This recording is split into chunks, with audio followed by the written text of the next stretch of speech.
one of my favorite stories ever. Hey, don't be so precious with Hotel California, huh? Christ.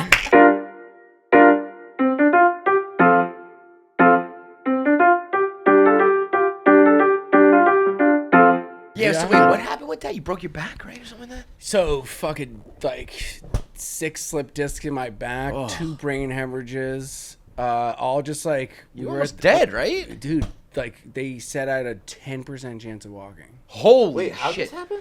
So it's like basically like a bunch of us were like out in Ann Arbor for Michigan State, Michigan, and like 2 of our buddies, like it was early, like we hadn't even started drinking yet, and 2 of our buddies like fucking did late night dips, and like someone was throwing a football, and I slid like 6 feet on their wet towels, went like straight up in the air, kind of gainer gate, and came down in the deep end and cracked my head. They said if I had blacked out, I would never have walked again. Really? So the fact that I kept just like swimming to like the side of the shit, pool, I didn't even know. And then I saw like, I was like, well, I did black out, but they were like, but that could also have been the blood in your eyes because my head, like 37 staples, not stitches. So like I sent a picture to my fucking brother and he was like, dude, that shit looks like some Stranger Things shit. He was like, you need to get that like looked at. And then, so like we had like a lawsuit because like the fucking like urgent care place like didn't give me like a no fly thing. You're not supposed to fly with 1 brain hemorrhage, 2.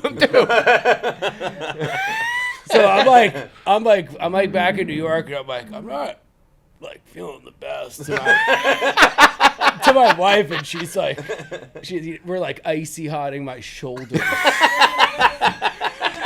Dude, it's like literally a Band-Aid on a gunshot. It was fucking chaos. And she was at a shoot in like Jersey City for like whatever she was doing. Like she was doing like a Mew Mew shoot. And she's like, it's really not good that I have to leave right now. And the doctor goes, well, your husband's about to be paralyzed for life. So I think you gotta leave. And she was like, okay, on my way. And then we got there and they just put the whole strap on the neck. And I was like, oh boy. I was like, this is going to be a fucking great month. And then I heard how bad it was and I was like, oh, fuck my life. Yeah, that's crazy to go through like a potentially life-ending event, but because it's such a casual, you weren't in like a car wreck, it wasn't like a plane crash, it wasn't making headlines, it was just like, bro fell and almost died. Like, what happened? I mean, it's and like right. So then everybody's done in their life except they stubbed their toe. Dude, and you had a fucking double brain hemorrhage. It was actually mad funny because like my manager the other day was like, well, like, I don't know, dude, like, did we tell the truth? And I'm like, dude, it was like an accident. It's not like I fucking did like a cannonball into an empty pool. Dude. Like, you're not like drunk driving or doing anything wrong. I'm not like that big of an idiot. Like, but he was like, all right, I think and I was like, he like sent me a fucking reel that someone did.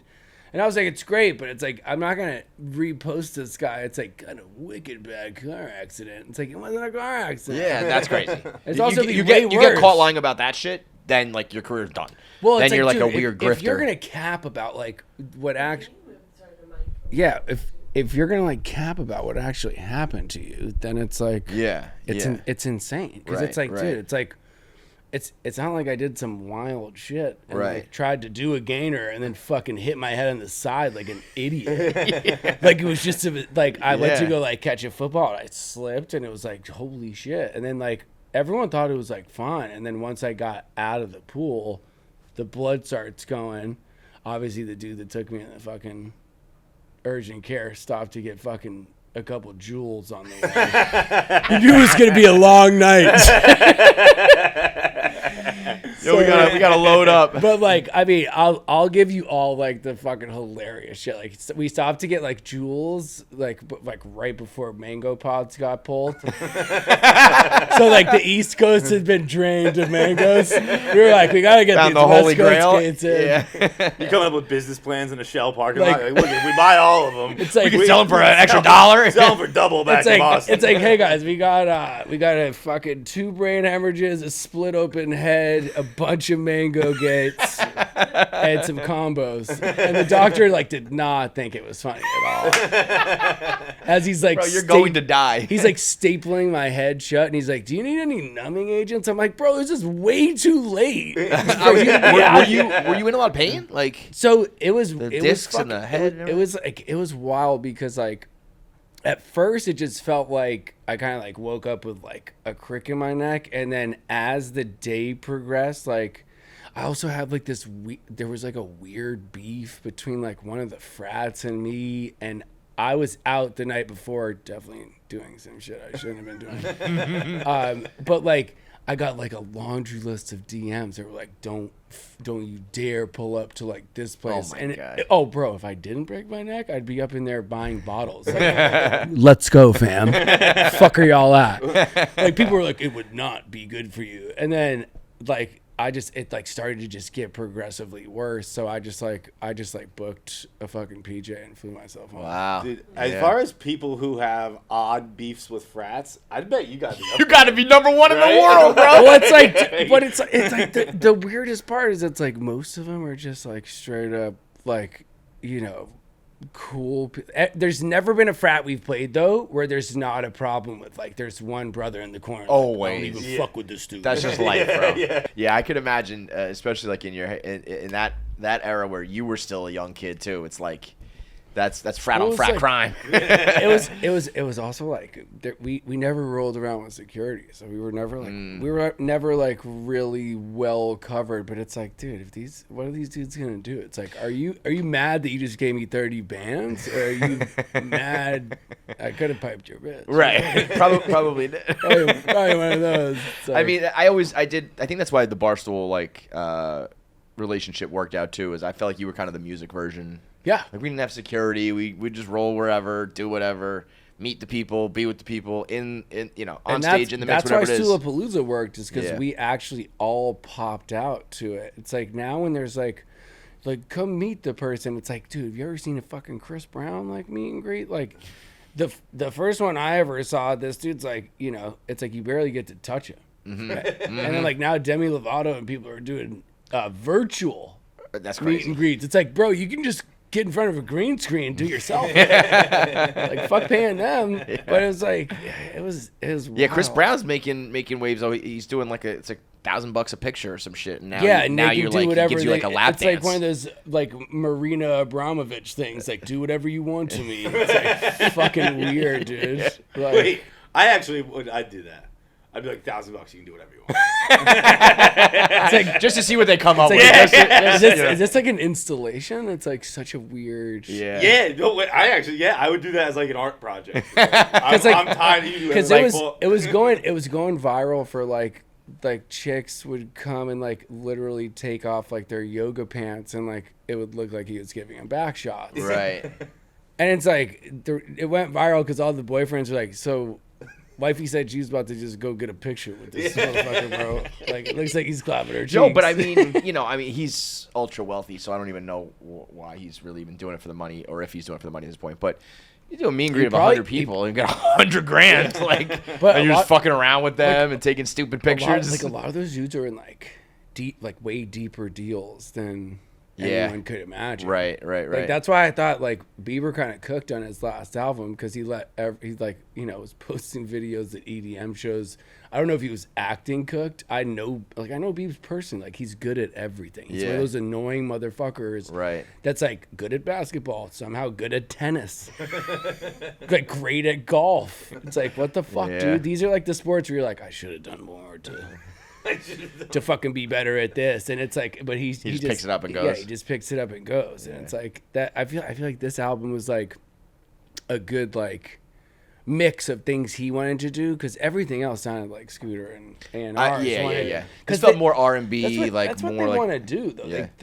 They were after Boston's Boy. They were trying to make me like the fucking sixth member of One Direction, dude. And I'm like, I can imagine that. I'm like, I punch dudes in the face.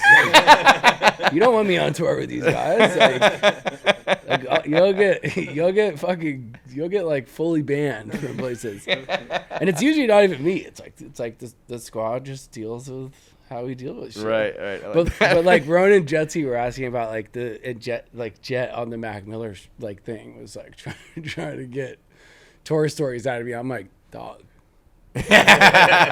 Those stories are gone. Those are done. That never happened. Those things are deleted from the cloud.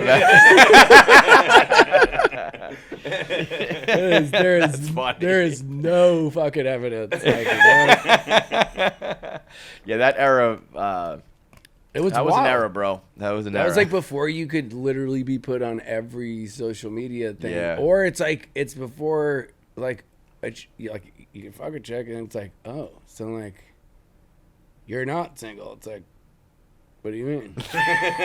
I'm not married. Dude, that's my dad's favorite line. My mom's always like, you were running around cheating on me. He goes, I was single. And she's like, we were dating for 5 years. Like, I wasn't married. Yeah. When I filled out forms of the government, marital status, single.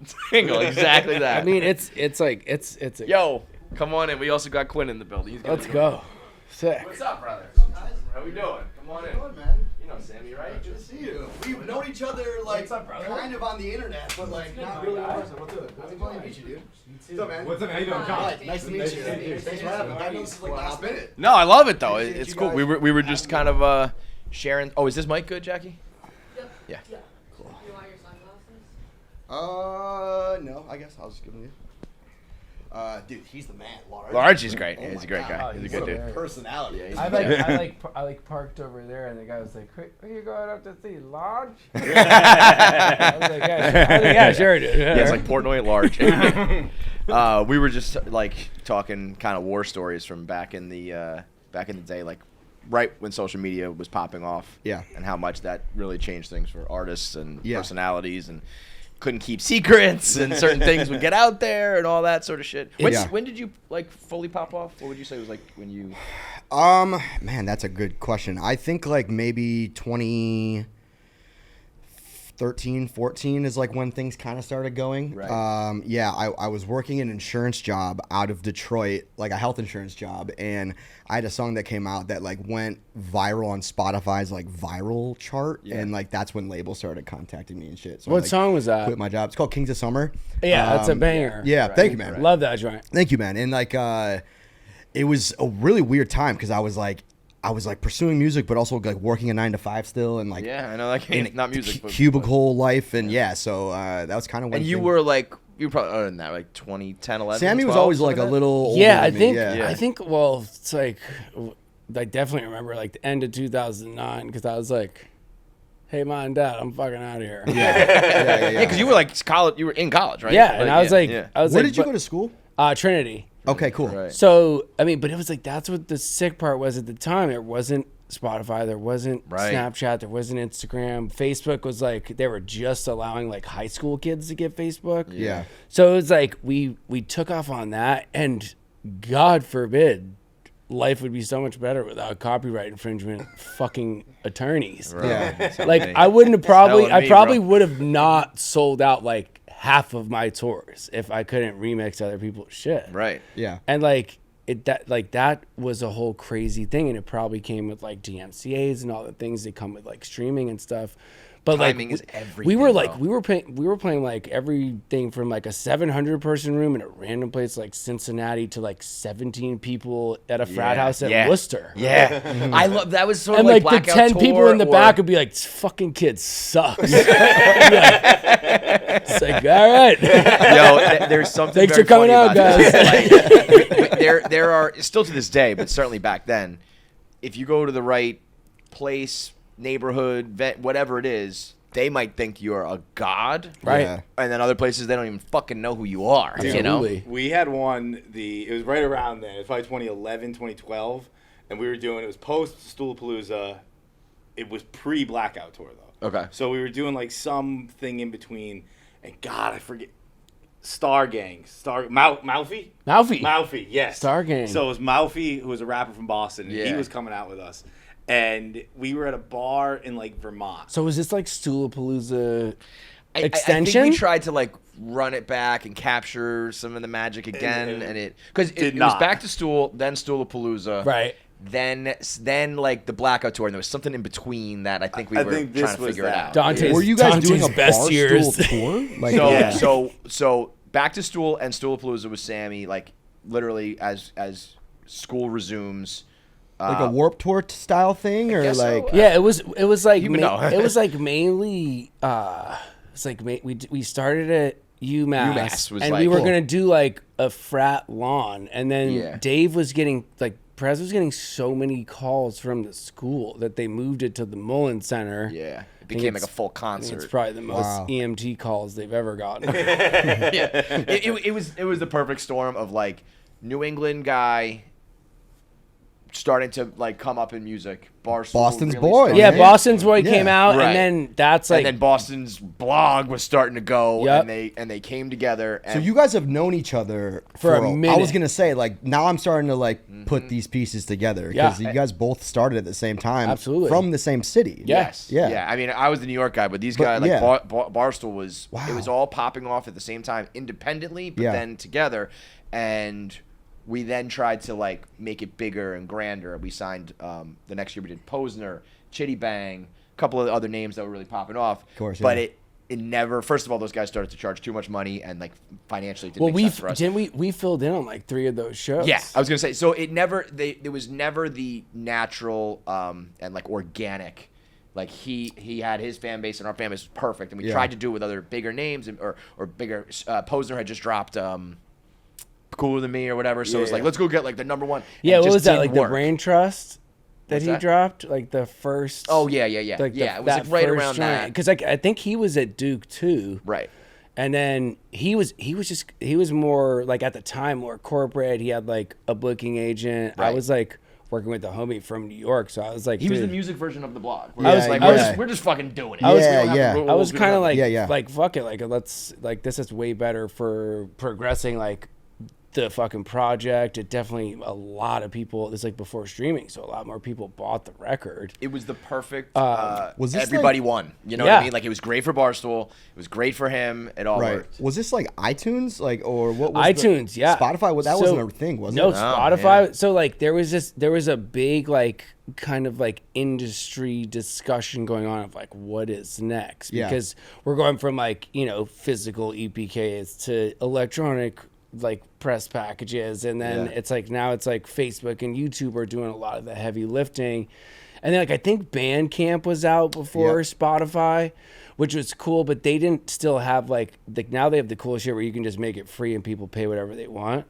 But SoundCloud was probably around then. SoundCloud was like pretty much SoundCloud was getting their legs, but it was, I was gonna say, it was early. It was the blogs. It was the blog era. It was like to a T. It was like this is where I discovered like Good Music All Day. Yeah. This song is sick. Like fresh new tracks, all those things. That's like where I found your music. Good Music All Day. I forgot about that. I bought merch from Good Music All Day. Did you? I had a T-shirt from Good Music All Day that was like, it said good in orange, music in green, all in different colors. And I remember showing up to a party once in that shirt. You were probably the coolest guy at the party. No, I got roasted. Really? So good, dude. Oh, really? Dude, it was like, you should be listening to this blog. It's No, but people did like have allegiances, like the Cancun tank top with like the different. The fresh new tracks tank top. But I rolled in and my buddy, I just went like, "Yo, what's up?" My buddy just went, "Sorry, I can't hear you. Shirt's too loud." And I was like, "You're dead." I was like, "That's a kill shot. You can't beat an elementary school burn." I was like, "Fucking shit!" Like right as I walked in, dude, just getting roasted. But getting on those blogs was like getting a number one record. It really was. I mean, as a consumer, it was like I had my rotation. One of the guys we used to work with, K. Marco, had his own one. It was originally called One Night in Bangkok, and then he called it Hype Floats, and he was like always, because at that it was, what was it, Share Beast was one of them. There was all these, you know, you could just download them for free and then put them into your iTunes. I think at that point I might have had an old iPod still, like an iPod, the clunker. With this, I had the buttons. I had the original iPod. I'll take this thing to the beach. It'll be fine. But to me, like that era, if you didn't live it, I don't think you get how like fun it was and cool. No, there was nothing better, and to me, it's almost, I think, totally gone now. Finding a song first, was the dope, like putting somebody on to like yes. You just can't do that anymore because it's like it's on Spotify. We all heard it. And it made the show so much better because like there was like there wasn't as many people that were like trying to come to just shoot the content to post something on their page.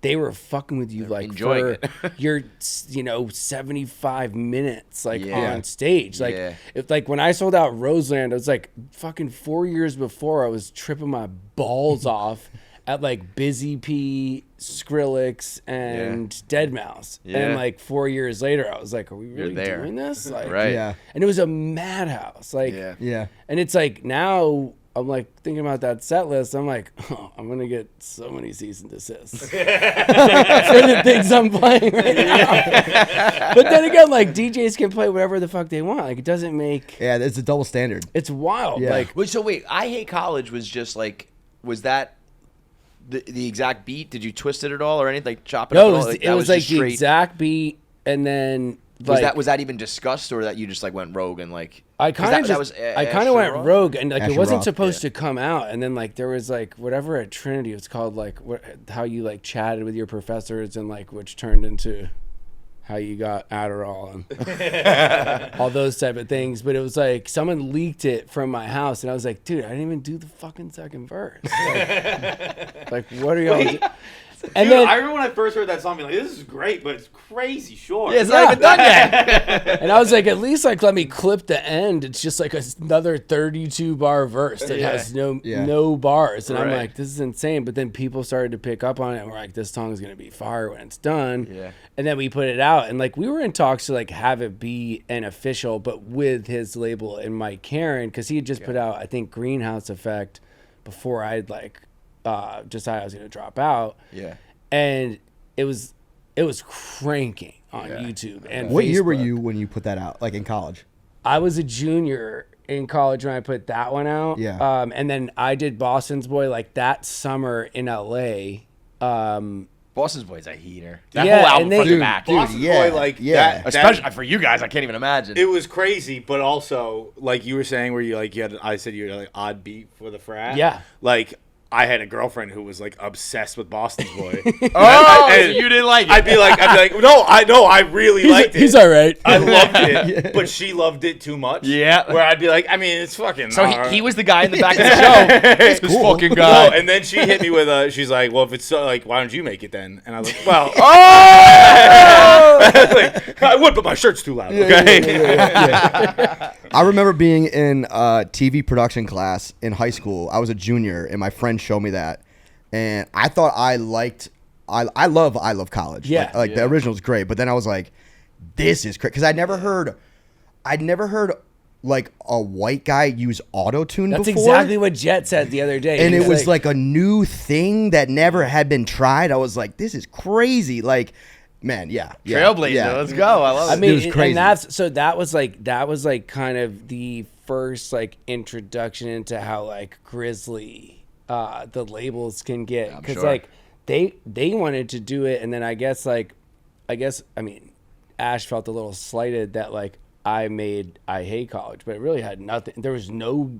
Like, no, it was like you dissed him or went at him or there was no something. beef bars. I could see it being perceived that way, though. Absolutely. Like, because if I'm putting out a song and it's like, mixed and mastered, and we go out and like, this is the lead record, and then someone flips it and they're getting spins on it, it's like, it leaves a bad taste in your mouth. So I was never like, dude, like, let's do this. I never pushed for it. Ash was also in a different thing. I was more like interested in writing like good songs and like kind of getting away from hip hop, but like having big pop songs and like dope rap hooks, and that was exactly the opposite of what he wanted to do. Right. He was like, was there any like a confrontation at all between you guys? No, never. I mean, we'd been in the same place. He like dated Hannah Bronfman for like years, and I was living in New York and shit. But it's like I was always cool with her. We kind of just like were. It was like a. Yeah. Good to see it. Yeah. Right. No beef, but not like exactly boys. Yeah. Right. The two college guys. Yeah. Again, I do completely understand his thought process there. Totally. But, it has to be good for both songs. I was gonna say that's one of those things that I think it brings you back to his song probably more than it would have if it was a beef. Yeah. A beef to me, that is the very something. definition of no such thing as bad publicity. If I'm thinking with my internet brain, I almost want someone to make a remix or a other version or whatever. I mean, and that was the ill part about it is that I didn't when I did it. It was kind of just late night shit, having fun, just best. Talking about what we were actually doing in at college. No one actually fucking wanted to go to class. No one wanted to do all the shit that the universities are this is a great song for this. It's I'm talking about fucking snorting Molly, dude. Dude, it's so funny. Which is not something I ever would give anyone advice to do. Just say out there. There was another. A buddy of mine went to Loyola, and a kid he went to school with, who I don't think is anything musical. I can't remember his name. I think he just went out to have a normal life. But he made a YouTube video called "I Love Knowledge," and it was the same beat, same idea, flipped it again, and it was kind of just It was a good rap, but it was nerdy. It was just all about the authors he's reading and the papers he's writing.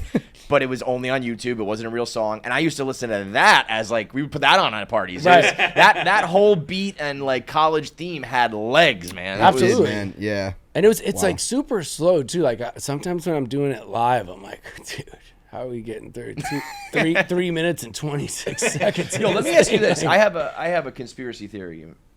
Are songs so short now because people want replays?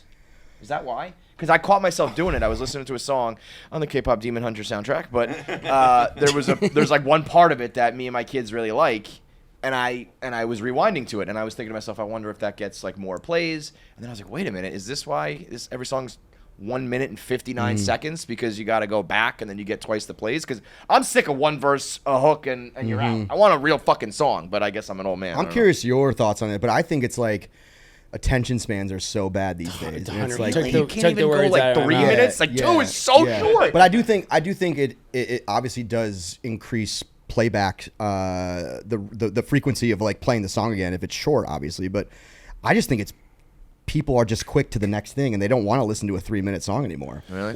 It's sad. The industry standard for when I signed my first 330, 330 to 350, closer to 4 minutes. Yeah, 330 to 350. Especially if you have a feature. Yeah, and now people don't write bridges anymore. Right. And the best parts of songs. Yeah, literally, bro. It's just verse, chorus, done. So now let me ask you this: how long do you think that's going to last for? Because time is finite. And things can't keep getting shorter. You can't have a 10-second song. I'm waiting for somebody to turn around to be I'm going to make 4-minute songs for the people who like 4-minute songs, and you're going to sacrifice, a lot to a lot of people who are I don't want a long song like that. But I don't know. Yeah. It's but I think you'll always have the people making longer songs. It's just how long until society is we like that's the popular thing. Yeah. It will. It has to happen. You can't keep getting shorter. Right. Yeah. And everything's so clippable too. So it's if you're doing, it's even on Instagram. It's what's the longest you can, if your video is I think 16 to 20 seconds, that's just how long the song is. Right. So people are putting that on, but it's weird because it does take a huge part of the creative out of writing interludes and having cool bridges and it's that's why Tame Impala is forever dope. He doesn't give a fuck how long his songs are, but they're usually around 4:10, 3:30.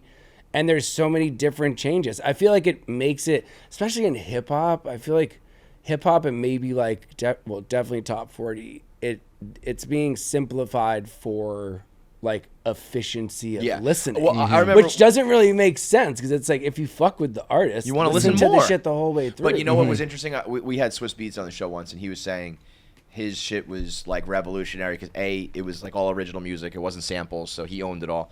But also he said he came with the beat, the hook, and he was and I just want 8 bars from you and that's it. He completely broke down the process of making it to the point that he made it so easy for artists. Yeah. Which is cool because then you churn it out. But also to me there's something about give me 32 bars. Go wrap your ass crazy. off. Yeah. Let's have a 30-second bridge. Let's add a posse cut where you have 5 people in a song. That's kind of what you saying the word artist made me think oh yeah, that's kind of like we think like consumers. Like we think like that, like where it is on an artist to make me watch longer. Right? Like I watched Silence of the Lambs last night. It's a 2-hour movie. I did it because the artist fucking made it worth watching that long. Right. Whereas like if you're always thinking about things like a consumer or like a business sense, then it's always going to be make it faster. Right. But I'm thinking of there's a scene, a clip I've seen before where like David Lynch is directing. I don't even know what he's directing. He's directing Twin Peaks or something like that. And someone off camera goes, "The scene is too long." And he rips his headphones off. He goes, "Who gives a fuck how long a scene is?" And like, I need that. You need those that's people. real though. Yeah. I love that. Right. I mean, because he's probably trying to get like, he's probably like gone back to that 30 different times and rewritten it, and he wants the whole thing to be seen. Oh, so it's got to drive you nuts when someone's like, "Oh, too long, pal." Well, fuck off, but dude. you also you do need But he you need the other side of it too. That he goes, "I'm not listening to you. I don't give a fuck. Right. This is what I want. Right. This is what it's gonna be, and people are gonna like this because I believe it." I also appreciate that maybe that other guy who was yelling about it is like I always feel this. We used to do this with podcasts. We would rip for like 3.5 hours. Right. The final hour and a half is getting 10% of the viewers. You know what I mean? People just. So I'm like, oh, I don't care. I want to go as long as I want to go. And it's like, all right, what every topic you just did, every joke you just made, all that's burned now. It's gone. Right. You know? Yeah. So I don't know specifically in that case, but if some guy's going, we're going to lose the movie because this is a 15-minute thing that should be 3 minutes or whatever. You know what I mean? Right. There is a science to that stuff. And I appreciate it, but then sometimes you go too far. Or you need the person who just says, I don't fucking care. I mean, it's also in that same sense, like Hollywood movies. It used to be a thing. Like if it ends with the people getting together, or if it ends on a happy ending, box office is going up 25%. Right. So people would want to write happy endings, but you need the people to go, I don't. That's not how my fucking I want story you to walk ends. out. My story ends with we don't get 25% of the box office, and the hero fucking dies. And you fucking roll the intro credits for 15 minutes. That's a crazy move. Like talk about Watching like old how movies is is how nuts is like that that. not clipped shorter? Yeah. Like and then now it's like it's like even shows are like it's like HBO Max ding, and then it goes right into it. It's like there's no smart. It's Bro, like, watching old movies where it's just words and a song and like a sometimes those are cool, but you don't need the whole fucking shit. So long though. The Netflix CEO who's actually it's not. It wasn't. It's not Ted Sarandos. It is. Yeah, Ted Sarandos. Yeah. But it was before him. The CEO before him was asked at like their conference, like, who is Netflix's number one competitor? Yeah. And his answer was very dark and dystopian. He said, our number one competitor is sleep. And he was like, he's like, we don't have any competitors. Wow, that's a crazy answer. Bodily functions of a human. Kind of a flex. But like that's why they roll into the next episode because they don't want you to fucking go. They don't want you to bed. They don't want you to have that half second of going. You got dudes on the couch with like pee bottles. It's like, come on, come on, guys. I'm never leaving Netflix. Yeah, I mean that's the. I guess we kind of do it as well with it's like short form versus long form and long podcasts, short videos, all that sort of shit. It feels like it's too much to ignore, right? Unless you are like the best director who says I don't fucking care, or the biggest, or Taylor Swift could put out a 10-minute All Too Well remix.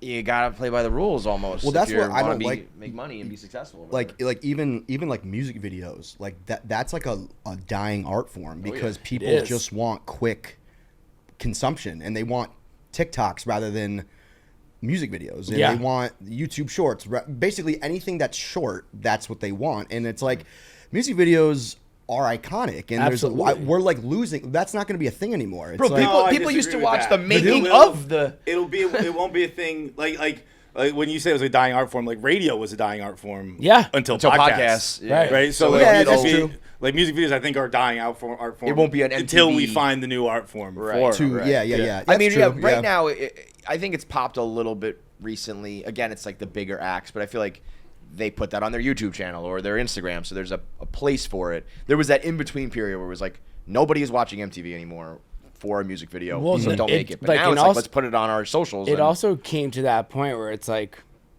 if you don't want to make the music video for your song, then don't, because no one fucking cares. But if you have a sick idea and you want to get like, your full like artistic approach on this, and you have a dope, director and producer and a vision for it, and it comes to life, it's like, I feel like those kind of can live forever with your fan base. And that goes back to like what doing shit from day one in grassroots and really like not having much help from the industry does for you. Is like people not only fall in love with your music, they fall in love with you as a person. The process. And it kind of like intertwines. It's not just like I fuck with his music. It's like I fuck with him, and it's like, you know, all the industry bullshit like meet and greets and all that. It's great. Like we all make bread off that, but at the same time, it's like it's a slippery slope because like they can get you running through 900 people and you don't really get to meet anyone. And then it's like, is it worth it? Like, are people catching on that this is kind of a scam? Right. I mean, we've had meet and greets where you have conversations with people for like. You could talk to them. They'll talk to you all night long. You know what I mean? And then there's ones where it's just like, hello, goodbye, boom, boom, boom. Yeah. And you keep moving. And, but that like some factory shit. It's just literally it's just like, assembly line. It's just like assembly line. You got your picture? All right. Yeah. I mean, but then you feel like an asshole when the guy's like, I gotta say, I saw you in college, and it's like you gotta like. This is someone like pouring their heart out. Like, all right, I'll listen to you. But then like, there's like a security guy's hand on his chest already. Like, I really listened to you. It's like, leave this guy alone, dude. And then you do it like 90 times, and you're 2 hours late for your set. So it's like, they add the fuck up time-wise, man. Gametime is the official ticketing partner of Barstool Sports. They sent me to the Jets home opener. The first time I've gone to the opening kickoff of the Jets in many, many years. Front row, 7 rows back, section 109, right by the end zone, basically on the field. Beautiful day. It was an awesome time, except for the fact that the Jets couldn't seal the deal. I mean, they played great the whole game. They pretty much played great the whole game. Couple bad mistakes, penalties, special teams, and a couple critical moments. Same old Jets, but it was an awesome day, and it was all made possible by Gametime, the best platform to buy and sell your tickets to sporting events, to concerts, live comedy, Broadway, any sort of live entertainment. Gametime has got you covered with tickets of all kinds. You can get the nosebleeds for cheap. You can get front row for a higher price, but everything is always the best price guaranteed. They also have flash deals. They have Gametime picks where they will filter out all of the high ends and the outliers and feed you the tickets that you want. And so especially with the NFL being back, baseball playoffs heating up, NBA and NFL are on the horizon, summer still warm out, you can go see the concerts outdoors. It is the perfect time for live entertainment, and Gametime is the best option. And as we've learned, the prices always drop right before you go to an event. So last minute spontaneous plans, Gametime has got you covered. And they have the Gametime guarantee, which means 100% authentic tickets at the best price possible. So take the guesswork out of buying NFL tickets and use Gametime.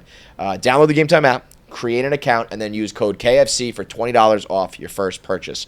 Terms apply. Again, download it, opt in, use promo code KFC at checkout, and you get $20 off. Swipe, tap, ticket, go. Download Gametime today. Fall is rolling in, which means the temps drop, which means it's time to maybe make some soup and some chili and start really cooking. And you got to do that with Hexclad pots and pans. These are if you're looking to make a game day spread, you're gonna be cooking some buffalo chicken dips. You're gonna be making appetizers. You're gonna make that comfort food. You need Hexclad. Hexclad is cookware that is as serious about performance as you are about that meat thermometer. It's not your grandma's nonstick. It is pads that give you the perfect sear. They have crazy durability. They clean up easily. It is perfect for especially someone like myself. It's like I'm at the point where I want to cook more. I want to make good food, but I know that I need the best pots and pans to make up for my lack of expertise. So I'm ditching all my old pans. I've got a whole stack of them right there. I'm bringing Hexclad into my house with my new kitchen. Stainless steel strength, toxin-free, non-stick convenience, and they check every single box. They have metal utensil safe. They are dishwasher safe. They can go in the oven up to 500 degrees. They are induction ready. I mean, they have the stay cool handle. They have everything you need. And right now, you can get them for 10% off at hexclad.com/KFC. That's HEXCLAD.com/KFC. And you can get 10% off for a limited time. Get that perfectly grilled steak, exceptional tools for you to create great food in the kitchen, all because of Hexclad. So let Hexclad know that we sent you and upgrade your kitchen with Hexclad's superior performance. It's hexclad.com/KFC. But we were just saying before you guys came in, we were talking about some other shit here, and it was like, people are always making their best content when they just want to make it. Yes. Which sounds 100%. like simple, but it's just like early on when you want to write this blog or record this song or jump on this person's beat just to do it is when it is at its best. And that's what people recognize. And that's when they're like, 1000%. I will buy a ticket not only because I want to go see it, but I'm supporting what this guy's doing and I see where he wants to go. I also think that's why a lot of people's, I mean, you could argue that people's debut projects as artists are the most revered because fans discovered them for the first time, and that'll always be a special thing to them that they have attached with like memories. But I also think, like, for me at least, I'm sure Sammy, you can attest to this too, like you're making it, like I was making the first project because I just wanted to make music, and I wasn't like, I never did it because I was like, I want to be famous, or my label's saying I got to do this, so I'm going to do it this way. It's like I was doing it because I just loved doing it, and it just so happened to get successful. And I think that was the best version of me. It wasn't like I'm doing this because I have a great idea for the TikTok that I'm going to promote for it, or the label. It's the like thing, just the one thing. Yeah, it's just because I want to make the music. And you're right, man. I totally agree. It's you like can't ever like capture that again. No, and it's still into it, but it's like it's the same thing with like fighters. I feel like in MMA, it's like once you're rich and you're comfortable, it's over. Like, it's over. Like you McGregor, might win, but like it's done. Once I always looked at him as like the hungry guy who's like, I am here to kill people. I don't care how hard you train. When your off hours are now on a yacht in the fucking French Riviera, you're just not as grimy. Yeah. And that's the extreme because it's like we're talking about physically fighting, but it's the same thing as like I'm on tour now. I'm making some money. I got some girls. I got this, whatever. And then there's some kid who's like, I've been in the studio for 5 hours a day. You're not gonna beat that kid, you know? No. It's just not gonna work. And it's like, and that's like kind of I feel like that's always the battle, the inner battle with like being an artist, is it's like when you don't feel like, I had to learn quick, like when you don't feel like doing shit, don't waste your money, don't waste your time. You got to be able to feel it. And it's like, it really is like it's like a 7 cents almost. Like it's like a 6 or 7 cents where it's like, this shit is gonna pop because I fucking like it. Yeah. Not because But you gotta trust that, dude. That's like, well, trusting your intuition, you know? gets harder and harder with like the 100%. outside influences of everything. And it's like, and you know, like Quinn touched on with attention spans. It's like you want to keep everyone engaged. You don't want people going away from your page. And then for me, it's like my fucking song idea is gone. It's like, right. Who knows? Because it's like, unless it's like a freestyle or something you're doing on, you know, the radio, it's like, it's pretty intimate shit when you like actually fuck with the records you're making, which makes it hard to release. Because then it's like, do we even shoot a video for this? Is anyone gonna care? It's like, do you guys feel pressure of like music? I feel like is so cyclical in the sense of like you're recording, then it's being edited, mastered, whatever. Then you release it, do your tour, and then you kind of like start over again. I always feel like in our world with like podcasting, I've always said a million times I would love to have a off season and an on season, like a television show. But I don't do it because I'm nervous to be like, we're gonna take 3 months off and we're gonna all reboot and get passionate again. But in those 3 months, everybody goes and finds a new podcast. You're losing, losing momentum. Yeah. Do you feel that, or like music? It's almost expected. So I don't know if people build that in. Like I can't wait for Quinn's album that I know will be out probably next year because it takes a year or whatever. Or is it like I gotta keep putting out singles, keep making TikToks, keep do you feel that pressure? Yeah, I do and I don't, but like it's weird. Like I've put out an album almost like every year, and I'm not because like I feel that pressure. I feel like it's just because I love making music. Like it's not even like I'm like when I'm not making music, or like when the album is out and I'm on tour, like I'm busy. But then when I'm off tour, it's like my favorite thing to do is music. So it's like, what else am I gonna do? Like I might as well just go make more music. Like, and you could look at that as like, wow, this dude's busting his ass, and like, yeah, I am working hard, but like I just like doing it. And so what do you think about? I'm always and it's skeptical. cyclical too. Like it's cyclical, yeah. When you're on tour, like when you get through like, let's say you're doing a 3-month stretch, like you're ready to get back in the studio. When you're in the studio for like 3 to 6 months, you're ready to get back on tour. Yeah. So it's like that's understandable in terms of just the creative process, and like I'm sure you record on tour as well. No, I don't actually. Don't. I feel like I can't. I feel like I gotta like just put all my energy into like I fuck the show. I fuck with that. Like the times Not really. Like the time, I'll like put fucking 60 roughs down, but they're not like polished. We're not in the studio. Demo ideas. Just demo ideas and like writing melodies in the back and shit like that. But it also switches when like you're ready to get off the road, because then you're like, fuck these shows. I can't. The end of a tour. It's like I'm trying to get home, bro. I can't even imagine the end of a tour has got to be the best feeling in the world. Everyone starts hating each other, like on the crew, and like, you're not even hate. I shouldn't say that, but just you're it's like a family. It's you're like you're done. Yeah. I mean, people that are kind of like butting heads, from month one, it's like they can't wait to not see that other person again. And like, luckily, like we've had really good, like, really good peeps on tour with us, and we've kind of always recycled that with like people we can trust, people that are responsible on the road. That's another huge thing. It's like, doesn't matter how much experience someone has, if they're a shithead, it's like that's gonna come out. That's gonna be a problem. It's a really bad look, and it's like, luckily we never really ran into that many problems. Like, no, you're probably the problem, bro. If anything, they're worried about Sam. You sucker at the table. We sent like a couple people did some wild shit, and we like sent them on like the world's longest Greyhound back. Right, It's like, you're gonna stop. We're gonna hit the Anchorage, PJ. Alaska, and then head on back to Michigan, dude. Oh my god, that's funny. I'm always a little skeptical what you were just saying about how you like to make music, like. And I think this gets turned into like you're such an artist, but like the Frank Oceans of the world, or even like Timberlake in his prime, or some of these guys who put out like 2 albums, like their whole life. And I think it gets viewed as like it's his process, and he'll put it out when he feels impassioned. I get all that, but I'm also like, make some fucking music, man. Like, get it, dude, or don't. Like, you don't listen. You do whatever you want in your life, but I feel like it's almost. In music, and certainly in the rap world, where it's almost competitive and people are comparing. It's like the guy who can get in there and do it every year, like on a schedule, and always put out hits, I feel like deserves more or credit or whatever than the guy who's like, I'll do it when I'm ready, and it's been 7 years. Yeah, you could argue that.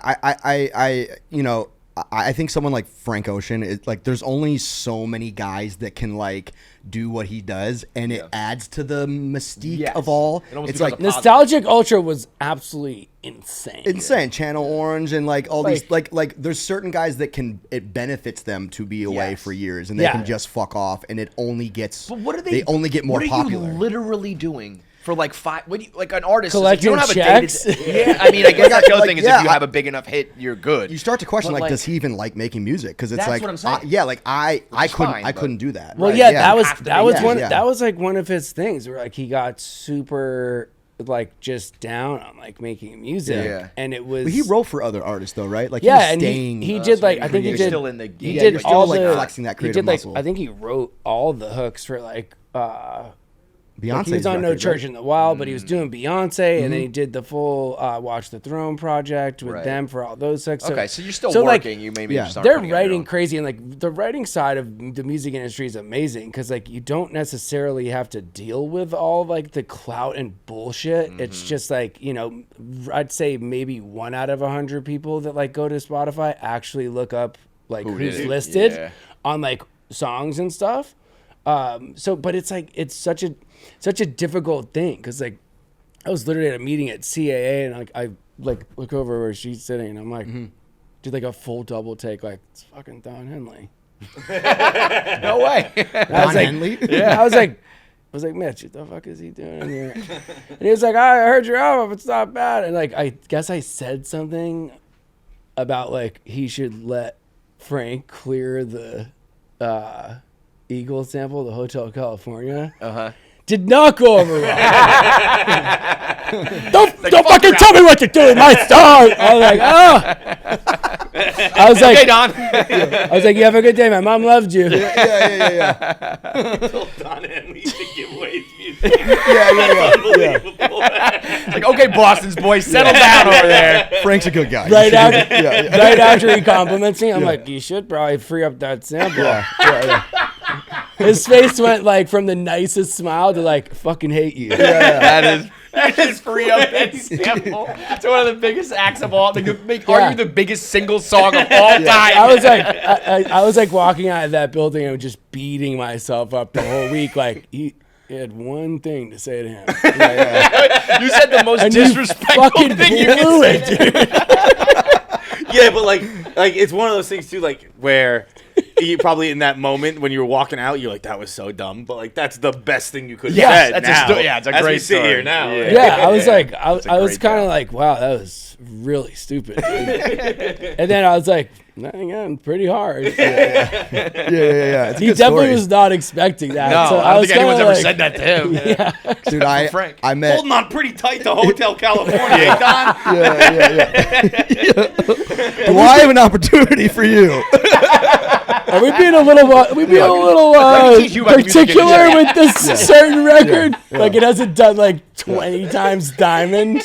Oh my god, dude. That's funny. That's fucking unbelievable. That's one of my favorite stories ever. Hey, don't be so precious with Hotel California, huh? Christ. Yo, the samples to me is I have my thought if I made music was I would, if I could get the clearance, right? Because I feel like you can ask for anything, right? Yeah. If you wanted to. It's just a matter of would they give you the sample. Like if everything, let's say everyone's on board, but the artist is just like, I don't fuck with you. I don't know who you are. We're not getting it, right? It's up to them. Final say sort of thing. Is that how it works? Like if the label. I guess it depends on who owns it and all a lot that of sort red shit. tape, but yeah, more or less, kind of. Okay, so my thought was going to be, especially in this modern era where it seems like touring and everything else is how you make your money, right? You're not really, it's not streams. Touring is like, much, right? Touring's bread and butter. Yeah. If you were to make an album, a whole album, it's like 10 songs, all sampled shit, like the best samples, hooks, melodies, whatever that everybody loves. You don't get any of the publishing, you don't make a dime off that. But it's all #1 records, and then you can tour off that. Yeah. Would that be a viable? Like I'm not even thinking about owning my own songs. It's all gonna be Don Henley, the Eagles, whoever, you know. Yeah. But people are gonna love this shit, so then they will come on tour, and that's where I make my money anyway. So I don't really give a fuck if I get a lot of if I own it, make a lot of money off of it. But can you play those songs on tour? What I was just gonna say to that is some people will not let you play things that you sampled on tour. Right. So you could put it on Spotify, but you can't play it live. It depends or vice on, versa, or whatever the deal is. I think everyone's different with how precious they are with what sample. So you could make a song, but not be allowed to perform it somewhere. Yeah. So you put out this fucking Eagles bang, and everyone shows up to your concert, and you're like, I got nothing. I guess he's right. I can't play Hotel California. Talk to Don Henley. I guess like technically you could put out, like, correct me if I'm wrong, but like you could put out like a sampled song that goes #1. But like that dude might not let you play it, and everyone in the world might want you to play it. But like I guess contractually, like you wouldn't be able to. I mean, it's. I don't sample much. Like if anything, I've never sampled really. Like aside from like things on like Splice, which is like a producer. Like I don't even think of that as sampling. Like, I wouldn't. No, sampling in my opinion is taking a record like a beat or a chorus and pitching it up a bunch of keys, and it sounds like a chipmunk singing it now, and it's like or it's not that, but it's taking. But I think of it from the point of view of like 90s hip hop was so. Yes. But those were creative samples. Like, but so like, I'm not saying just rip it, but like right now, I think we're getting into a stage, at least with rap, where it's like we're sampling rap songs for other rap songs. That I think gets a little weird. But if you were to take like samples are getting sampled. Yeah, and it's like, oh, I just made a rap. What was cool was like, oh, they took like a Motown song and made it rap. That was cool. But now it's like you just took a rap song and made another rap song. Well, find another avenue of samples that are like pop songs from the 80s or R&B, whatever it is, and then flip those the way that rap did, and it becomes creative in that way. You're not just leeching off. Yeah, I mean, I feel like honestly, like that time we were coming up is when people had the most creative samples. Now it's like carbon copy. Like we got Too Short records that are the same exact beat, same exact hook, and it's like maybe that's why they don't care, because they know the touring will pop off. But it's so hard. If you're faking stream numbers and you're getting, say you have 30 million like monthly listeners, if that shit's fake, you are going to have a really tough time selling hard tickets. And like a lot of the general public doesn't understand how stressful and gnarly selling hard tickets is. Shit sucks. The very little we did it for podcasting, it was like the biggest. Did you guys do a live podcast? Yeah, it's tough. We would do like a 6-city like tour. Nothing like you guys. You too? Yeah. How was it? Did you guys sell tickets or like? Yeah. But it was. I mean, what I think the problem with us was it was like our 6th most important thing. Yeah. Right. Right. We're recording. I have a radio show. I have this. So and also let me plug my tickets. And then all of a sudden you'd be like, yo, we're 2 weeks out. We got to move these tickets. Right. Like, fuck. We haven't been doing anything for 6 months. You know. Yeah. Right, But I was proud of it, but I also think one of our big misses was we did a live podcast in like 20. When was the Wilbur? 2020? No. 2019? No. Oh, wait, no. Like the first one. 2015. I was going to say 2014, 2015. Podcasting wasn't even really a thing. Live podcasting certainly wasn't. And we sold out the Wilbur in Boston. Wow. And then we Wilbur's sold out 2 shows. Two shows. I don't think I've been there, but I know what it is. I don't think I haven't played Wilbur either, but it's a very cool. It's 1,000 people, so it's like a little bit bigger if you're still in that. It's seated, yeah? Yes. So how much of that is you guys riffing with the crowd? Like, can you actually focus on your conversation, or is like, I feel like I would inevitably have to just like be so cognizant of like what, like I need to say something that gets a laugh, you know, or a reaction. That like, I actually think was that tough. I used to think I would always be like, we're not stand-up comedians, like we're just But then I talked to some comics who were like, I think it's harder when doing a live podcast is harder for them because they're like, I have a written joke that I know is gonna hit every time. Yeah. Where we would go out there with like a framework of like, we're gonna talk about this topic, we'll answer some questions from the audience, we'll play some videos.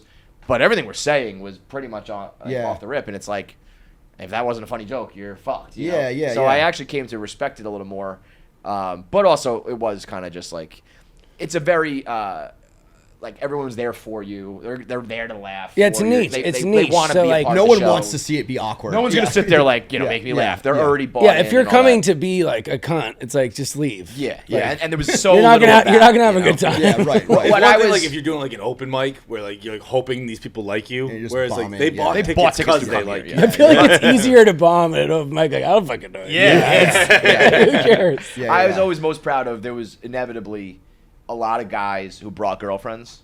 And then eventually we started to see girls who brought boyfriends who didn't know us. Yeah. And almost every time those people walked, I would always make a point to like, who here has never heard of us? You know, whatever. Hey, buckle up. It's gonna get weird. Saying weird shit. And almost inevitably those people would like come to the meet and greet or leave, being like, "That was fucking awesome. I don't even know who you guys were. That's that was great." Cool. And I was like, "That's a sign we're doing it well." But Yeah. I wish we had stuck with it more because we're seeing live podcasts sell out the fucking garden. Dude, they're crazy. It's crazy. We just didn't.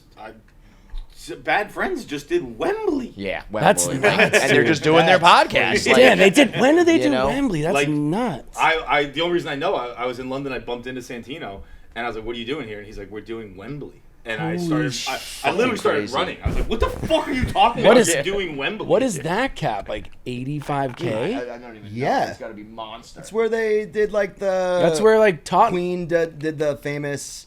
Live Aid. Live Aid. Yeah. Dude, you know how many people were that it was like a scene with two guys talking. Like that's dude, absurd. It's like a full. It's like they play like the biggest of the biggest soccer like football games there. It's like nuts. Yeah, it's like England's premier. I'm sure they like do like a cutoff somewhere. I almost hope because like what like sometimes it like, but it's weird. Like when you go to like when I went to like Drizzy and Migos at Madison Square, they had like the back covered, but it was just because the stage. And then you go see Fish, and they're in the middle, and there's not an empty seat in the house. Just getting whacked on acid with fucking light sticks. It's like, okay, I guess I'll just do a woo too. Like, who knows? But like, it's crazy how that podcast has like taken over like such a hard ticketing market because it's a pain in the ass when like. Especially when you don't want to be touring, like it's like the worst because you have to just. I always feel like I'm over promoting, and it's like I never want to be annoying about like, dude, come see me. Like, what are you not like a fucking fan, bro? I hate that with music, with songs too. It's like, I hate the like sing for my supper, listen to me type of shit. But that's what it is. Also at the same time, like I don't even think there's anything there's such a thing as over promoting. It feels like it is. It's true. To your diehard follower who like has your notifications on and is seeing all like of them. They won't get sick of They're you. like, fuck this, right? Yeah. We go through this every year when we do our Black Friday sale. It's like we have to make like a lot of our money in one weekend. Yeah. And we promote the shit out of it, and people complain about it. And I'm like, can you please let us just have one weekend where we have to be shills so we can like pay bills for you like the company, right? We need this, right? Yeah. So.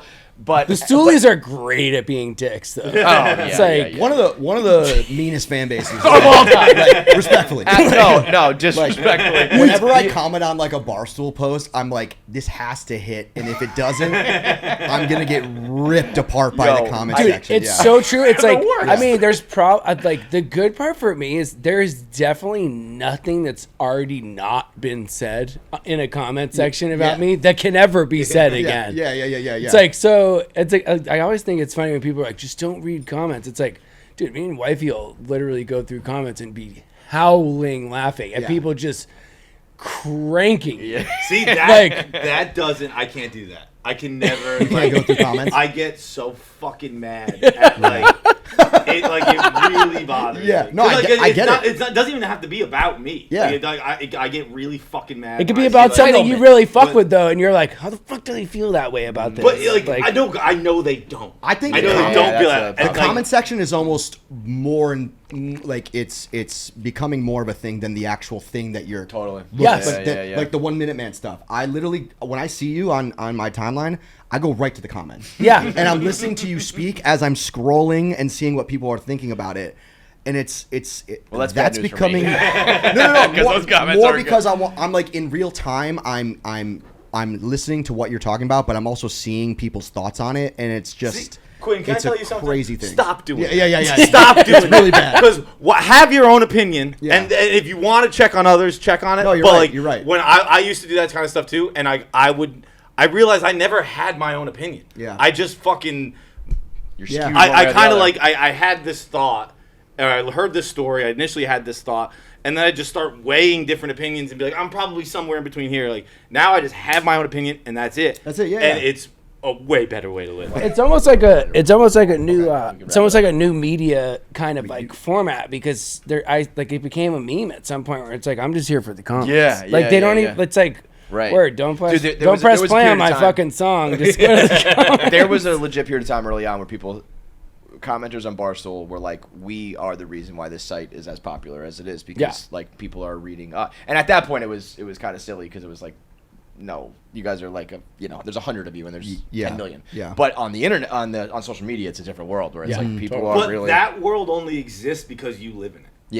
Once you're not in the comments anymore, it doesn't even it doesn't set you free. Eventually you just stop thinking about it. There was a time when I had to know what everyone was thinking about everything, and then when you stop thinking about it, you're like, why the fuck was I wasting so much peace of mind, dude? We were not meant to know what everyone's thinking. It's so unhealthy. It's like back in the day. It's like imagine like when you're just like a popping like up and coming rock band. It's like someone's like, these guys suck. Just goes up into the air, goes away. That's it. Doesn't just live on your page and forever. some asshole pins Upvoted. it. Yeah, some asshole pins it like that's hilarious. And like, fuck my life. It's so I really don't like talking about it. I talk about it all the time though. Like, it so bothers the way you think of yourself. Yeah. Like, I was positive. Totally. Everyone fucking hated me. I was positive. Like, I thought the world fucking hated me. Yeah. And like, I have no idea. It's the same in public. It's the same as it's always been. About 2 people say hi. Yeah. That's about what it's always been. Yeah. But I don't think everyone hates me anymore. Right. Because I'm not that's a healthier way to live, brother. Or they'll talk shit and then ask for a picture when they see you in person, always, which is the most class. Like, and it's like I'm not clocking who's talking shit. It's like everyone's talking shit. So it's like I'm not gonna be like, no, dude, that's not what you said. All right, Quinn's gonna get out of here. Yeah, they're flagging me, guys. Thanks again for having me. This was so fun. The mustard's fire too, by the way. I love. Yeah, go get the mustard. The passion this man has for mustard is. Yeah, you too, man. Man, great to meet you. I was gonna say, let's work on some stuff. Absolutely, I'll hit you. We'll make a song about the comment section. Dude, let's crank that. I love that. I'll shoot you a message on Instagram. Absolutely, hit me up. Thank you guys, appreciate it. Later. But yeah, I do think I think we'll always be interconnected in like the stories, you know what I mean? Which I think is a very cool one. Like, it's sick. Like even coming in like the other night to work with Jet Ski and like Marty doing some shit. Like everyone would like walk by the studio and be like, "Oh, word, Sammy." And it's like in a different world, I feel like you could have worked there. Yeah. Right. Like I mean, or been the music guy at Barstool. When I hit him up, he's like, "Sorry, I'm just getting to my phone. What are we looking at?" He's like, you need a job? you need a distro label or something? I'm like, no, I just want to fucking come in the pod. He was so nice, dude. I was so happy when he said that. I was like, sorry, what are we looking at? I hit him like early with the like, I don't have the pull I once had. I can't get anyone jobs. He was like, I just want to come hang out. I was like, thank God. The amount of people, can you get me in? Or like, or now it's always just like, can you get this to Dave? Or can you tell this to Dave? Or tell him to come to my pizza place? I'm like, no. I can't do any of this. I mean, if you'd like to come and talk with me, I can do that. That's probably also like why most people like fall short. It's like I've never asked Dave for shit. It's like we're just homies. Like I'm so fucking happy. Not only that, you provided like exactly value to and you know what I mean? Dave's a fucking legacy guy. It's like he's a fucking dude that doesn't forget shit like that. And it's like, it's like I feel like there's so much like pitted energy against each other in like the music industry that it's like, oh well, this dude owes me this, and it's like no one owes you shit. Yeah. Like you helped build something that's dope, and you should be proud of that. And it's like I feel like so many people would have stepped on his toes, like and been like, well, can you at least do this? And it's like word it in the worst way possible for Dave on like a Monday. So the least you could do is just let me know. I just remember Dave. I don't know if it was Back to Stool or if it was he went to one of your shows prior to Back to Stool, but I just remember him being like, I've never seen anything like this in my life. Yeah. Like well, the way you rocked it and some of the things that were, going on pre-marriage, he was just like, I've never seen. He's like, this man is a fucking rock star. It was like sick because it was so new. I think it was new to everyone. Mm-hmm. Like we had no idea. We'd sell out Ryan Center, Mullins, like all those spots, and like everyone, like every promoter was kind of trying to figure out like, were you making good money on how that? the hell are we doing this? Yeah. Was that going to you, or is that like everyone got their hands on that?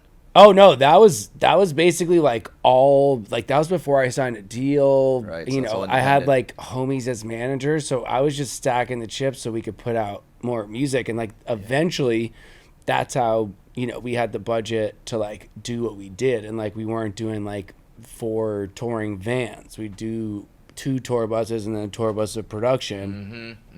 But that was off doing like 700 shows in 2 years before we were popping. That's crazy. We do 2 a night and then like go do a nightclub or DJ somewhere. Yeah. What's your favorite song to perform? Like from that era, like what it probably has to be Driving Me Crazy. Yeah. Like that Tabs Open always goes insane. Like the tour, we're doing like a mini tour coming here, Boston, Phoenix, LA, and we're gonna do Boston's way front to back. Fuck. No. I want in on that. So I'm hype on that. Like we were remember that Bro Bible reference, that motherfucker. Yeah, dude. I was on Tabs Open, right? Was it? What was that on? That was Tab Open. Bible boys, and I don't give a fuck. And I was like, fuck this song. But skip, like next one. But it's like sick. They pay for that. We've really never done Boston's where like front to back. We probably played every record on it. An album experience. I mean, that was like Mullins Center when Dave's like, get back up there for an encore. I was like, brother, I don't even fucking songs. I literally Henley, get the fucking Stiegels talk clear. If I could get this Hotel California clear.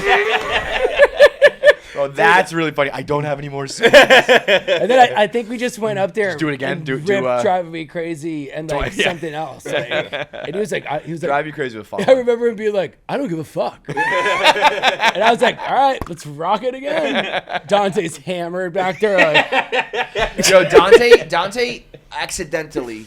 Remember when Kanye played Paris like 50 times in a row at his show? Oh, yeah. Dante invented that by accident. At our Philly blackout in Mad River, he was so fucked up, he just played Paris 7 times in a row. And it probably went insane. And the next day, like Dave was like, this guy was so fucking drunk, he played this song like 10 different times. And like the next day, they were like, Kanye and Jay-Z play Paris like 25 times. Dante was like, look, bro, I'm a visionary. But it was told you're just a shit-faced DJ, dude. You can see him with his fucking huge ass back. I told you. Dude, the talking about old songs. Last time I saw Sammy, I was at do you remember this? I was at Factory 380. It was probably like 2 a.m., 3 a.m. I was in the front of the bar on a bench because All Night Longer was on. Oh, yeah. And I was on a bench going just fucking nuts, right? And I know the owner at that bar, and Scotty comes running up to me, and he's like, Johnser, do you know this song? And I was like, yeah, I fucking know this song. Who doesn't? He's like, the guy who sings it's in the back. And I was like, Sammy's here? And he's like, yeah. And he pulled me into the back room, and like, you were in the middle of the floor going nuts. And I was like, holy shit, I haven't seen Sammy in like 5-10 years. Oh, dude, that was classic. That's like a serendipity moment right there. That's great. All Night Longer is like, I mean, you got yourself one of like the party records of a generation. Yeah, you know what I mean, it's like knows it. People ask about like the streaming on that. And I'm like, dude, it's fucking nuts. Yeah, because it's like it's one of those. It's like it initially hit, like they were supposed to go to radio with it, I think like 2013, and then they pumped the brakes on it, and it started to just go nuts at college. And then when kids were like, you know, a brother or sister, it was like that legacy hand down, and every frat was slapping that. Like, was that when you were with the label? So like, do you? Because I feel like I hear that in commercials and movies and yeah. shit So like 2000, do you get cuts from that or okay? And then. That's dope. Like what's sick about that song is like it just it never gets old. Right. Like, it doesn't. I mean, that really does. That might last 100, 200 years for all I know. And it's like, and the cool shit about that is it's like, you know, we got a massive publishing deal, which like we're working our way out of. But once we're out of that, if that song's still cranking, it's like I can fucking you're good. retire. Yeah. But there's also a dude who's very prevalent on the radio who just snagged that hook, Florida. No way. So his new single is gonna basically be mine. That's dope. Which is sick. And like he's saying like I wanna go all night long. Or like that verbatim hook. Wow. So we were like, you know, I was like in the studio with my team, and like I just signed to Big Noise in LA with John Feldman, and like, you know, I was like talking to my lawyers like, well, we could do this or this, but like as long as it's still like, you know, chipping off at the publishing block, why would we not? Yeah. It's like we were talking about with the Ash shit, where it's just gonna send more people back to the original. Yes. Or if like you're an OG Sammy fan, they'll literally be tight. They'll be like, "This is like not like dude." So how did something like that come about? He reaches out first. He's made a song and then wants it cleared. Like, so it's does like, he know you, or he just heard that song, likes it, wants to do it? So I mean, we've done a shit ton of dates together, and like we did like the Grand Cruise and like a bunch of college dates with like him and B.O.B. and Waka and shit. But like, what a crew that is. Yeah. Talk about a blunt rotation. Oh, dude, that B.O.B., Waka Flocka, Flow Rider, those and Sam. were Holy shit. The Waka days were wild. I bet. Like, he's a cool guy. Take 5 years out of your life in 6 months. But like it's like it's complicated. Sometimes it goes through like the publishing company, depending on like how willing the other people's managers are to reach out. Yeah. And usually they just get a suit to do it, but like I just couldn't really weigh a bad between pros and cons. I was like, dude, run it. Yeah, like, absolutely. It's like that'll boost that thing up to like 500 million streams. So knock that. That's crazy. And it's like it also opens a little bit of a lane for like if he's playing it somewhere, we're in the same town, we come out and blast it. Yeah. It's like I always keep things like that open, because like at first I had, you know, people in my corner that were like, no, fuck that, bro. Like, this is the legacy song, and I'm like, but how to like let's keep that going, dude. Like, because if he's putting that, I mean, he's so spun on the radio. I was like, bro, I was like, this could be lit. Like, and I was like, I don't see any downside. It's like, so we cleared it. Yeah, that's in the internet world. I'm always like, use my shit, play it. People who like, you know, DCMA you or whatever, or like, we own the rights to that. You can't use it. Morons. It's weird, but then DJs can play whatever the fuck they want, and it's like, what are the rules here? It's like, so I can't remix something to the point where you can't even tell it's the same beat, but I just used a hook, and I'm getting cranked for that. I know. So it's kind of wild, but it's like everything is kind of like you have to have, like, attorneys are so important, because like my team didn't think it was a great idea at first, and then he was like, we need as many eyes and ears on our projects as possible. So like, why would we say no? Right. There's really no like upside in us being like, no, fuck you, this is ours. Right. Like, it doesn't make any sense. Did you Did you perform that song at Goudreau's or Hayes' wedding? Hayes' wedding. Hayes' wedding. That was cool. Yeah, but Goudreau was up on this. He was up on Kachuk's shoulders. Yeah. And it was like, I mean, that was a crazy wedding. That was like I went to a wedding I've ever seen. I think that's where Dana got married. Yeah, I'm pretty sure Dana Beers got married. Yeah. So it was like anytime I've seen a clip or anything from a hockey wedding, any of them, it's like the best scene I've ever seen in my life. And it's like you would expect it to be like such a goon show, and it's not. It's like everyone's in a good mood. That's kind of hockey players, though. Like everyone's in a good mood. Everyone knows. Like it's also one of those things too, which is weird with like. I guess it's like mostly hockey dudes and like a lot of baseball dudes and basketball, where it's like when you're there and you're like a known figure, like no one is like coming up to you to ask for pictures. Cool, like everyone's just kind of like, this is kind of like, we all know what time it is. Yeah. Like, let's not do that. Right. And then once people start getting buckled, it's like, I had to get one. That's how it was at Greer's wedding, where it was like, Greer's a buddy who works here who is Canadian. And like, once the clock struck midnight, it was just Leafs fans being like, Bruins fucking suck. I was like, all right, I think the card turned into a pumpkin. Time to go. All right, we'll wrap up on this, but I do have to tell you, how many times do you think we have yelled, Matty Trump, in our lives? Oh, yeah. Like 60,000 times. That was Fagawi 2010? Yeah. 11 maybe? Yeah. Bro, I would walk into every bar. Was Matty Trump! So Matty was like my engineer, and then we started to just like co-produce records together, and then he moved out. We did them all in Boston, and then he moved out to LA. This is fucking hilarious too, because he was Matty Trump at the time. His real name is Matty Harris. And you just wait, how did the Trump come about? It's just like it was like moniker. It was like his stage name. That changed quite a bit in recent years. Went back to Harris. Harris. Then 4 years ago, it was like, never mind, I'm someone else now. Fucking out, like I'll be that. No, son of a bitch. You can't even make that up. Like it's so like wifey pointed that out to me, and I was like, oh wow. That's really fucking. If that's not the most ironic shit ever, like that's great, man. Nuts. All right, bro. Well, we appreciate you coming through. Dude, you always got a spot here, bro. Thank you, man. My guys, appreciate you. My dude. Football is back, and DraftKings is making it easier than ever to win a bag with their new Pick 6 Challenge. It's a separate app from DraftKings. So you download DraftKings app, you download the Pick 6 app, and it's the official partner of NFL Fantasy. So what you do is you make 6 picks. It's just more or less than player stats. So touchdowns, receptions, yards, whatever it may be. They're going to score more than that or less than that. Make 6 picks. That's it. And the more people that join, the bigger the bag of money, the bigger the prize gets. So you just make 6 picks, more or less, and the bag of money keeps growing. No gimmicks, no convoluted rules. It's just your player reads and your shot at big returns. If you nail your picks, you're not just winning, but you're stacking money, because Pick 6 rewards, they have they reward bold play with payouts beyond the minimum if you beat the field. So as the bag gets bigger, so do you, and so does the payout. And right now you can get $50 in bonus picks when you put a $5 entry in. So download the Pick 6 app, put up $5, and you can get $50 in bonus picks when you use code KFC. So $5 for a 10x of the bonus picks when you use promo code KFC with the Pick 6 app. So once again, download Pick 6, use promo code KFC, make the call, ride the upside. DraftKings, the crown is yours. Cooler temps are here. That means it's time to start dressing.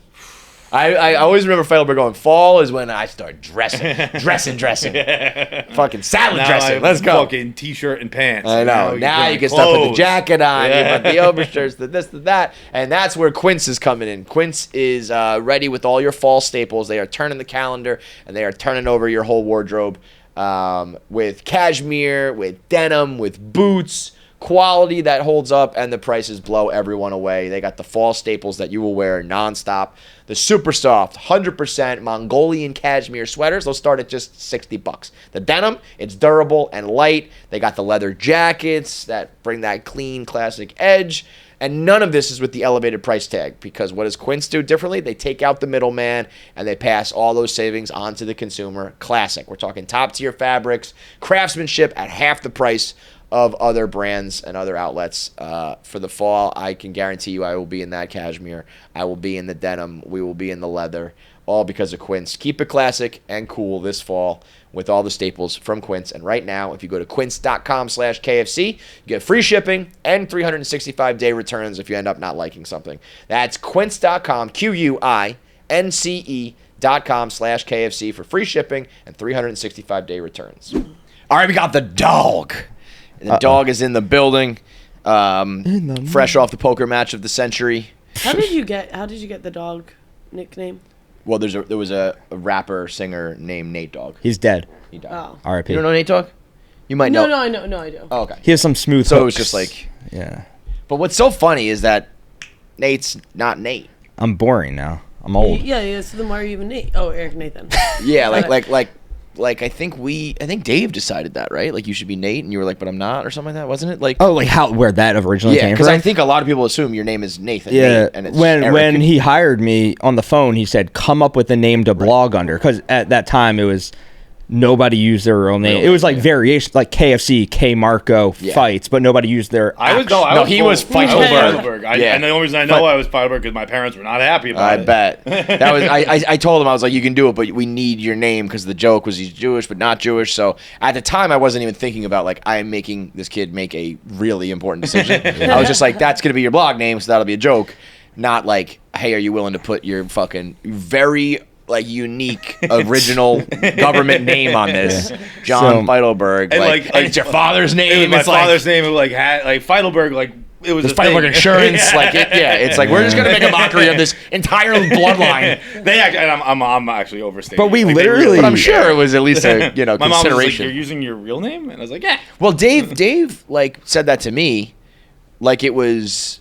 Like, yeah, you're going to use your name. And I was like, nobody, I guess Jerry Thornton did. Like, other than that, nobody else did. Yeah. So why am I, and I was like, I am still hiding. Like, I am not using my name, man. So I was too scared to be like, Eric's cool. And so. That would have sucked, to be honest. If it was just like Eric, it would have never worked. Barstool Eric. So I just copied. Nate has like that much more pizzazz. No offense. Sorry. No, I think it does. I think Nate Dogg. I'm with you. The dog. You should have been Nate Dogg. Well, at the time, we didn't know that I was the dog. Yeah, I guess that's true. I was 23 years old, I think, when he hired me. Yeah. I'm a month and 2 days from being 37. If you want to feel disgusting about yourself. Yeah, man. I was 24. Even when your birthday hit, I was like, wait, John's 37. 30, yeah, that's what it was. I was like, he's 36, 37. You know how I think about it? I was the opposite, where I was nervous to turn 37, and then once I turned 37, I was like, oh yeah, who cares?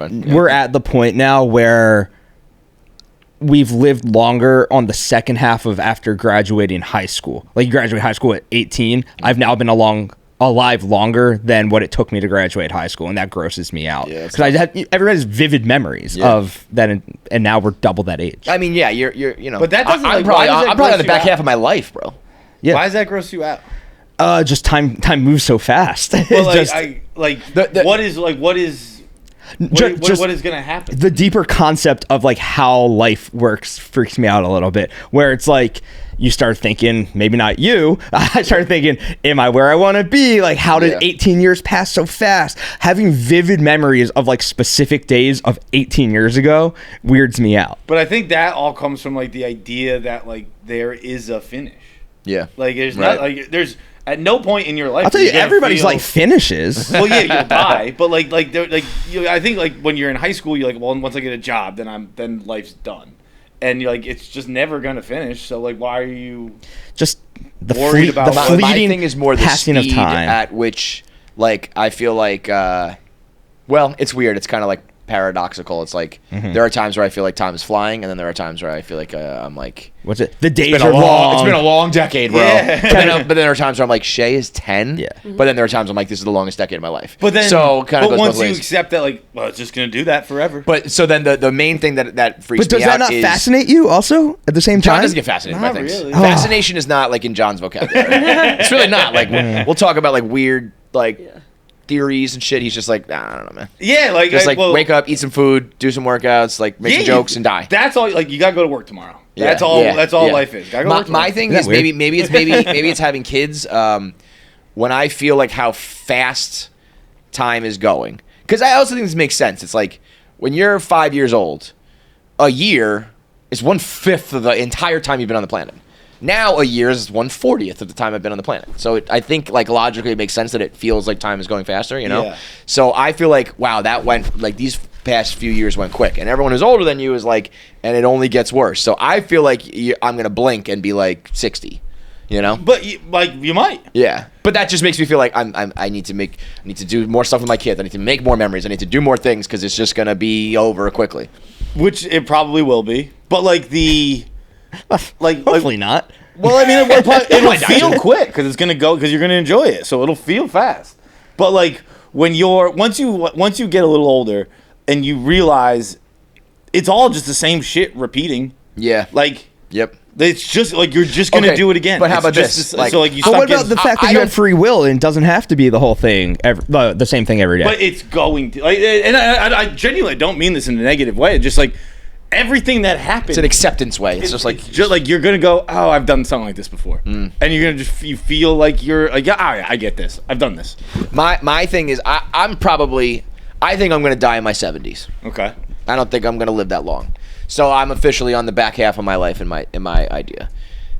I also generally think maybe I just get hit by a bus or something, but I would imagine the final years of my life as I'm sickly or whatever. So. Let's chop like 5 to 10 off of that. 5 years is going to suck. 5 years before that is going to be the breakdown, right? Uh-huh. So now I'm at like 60.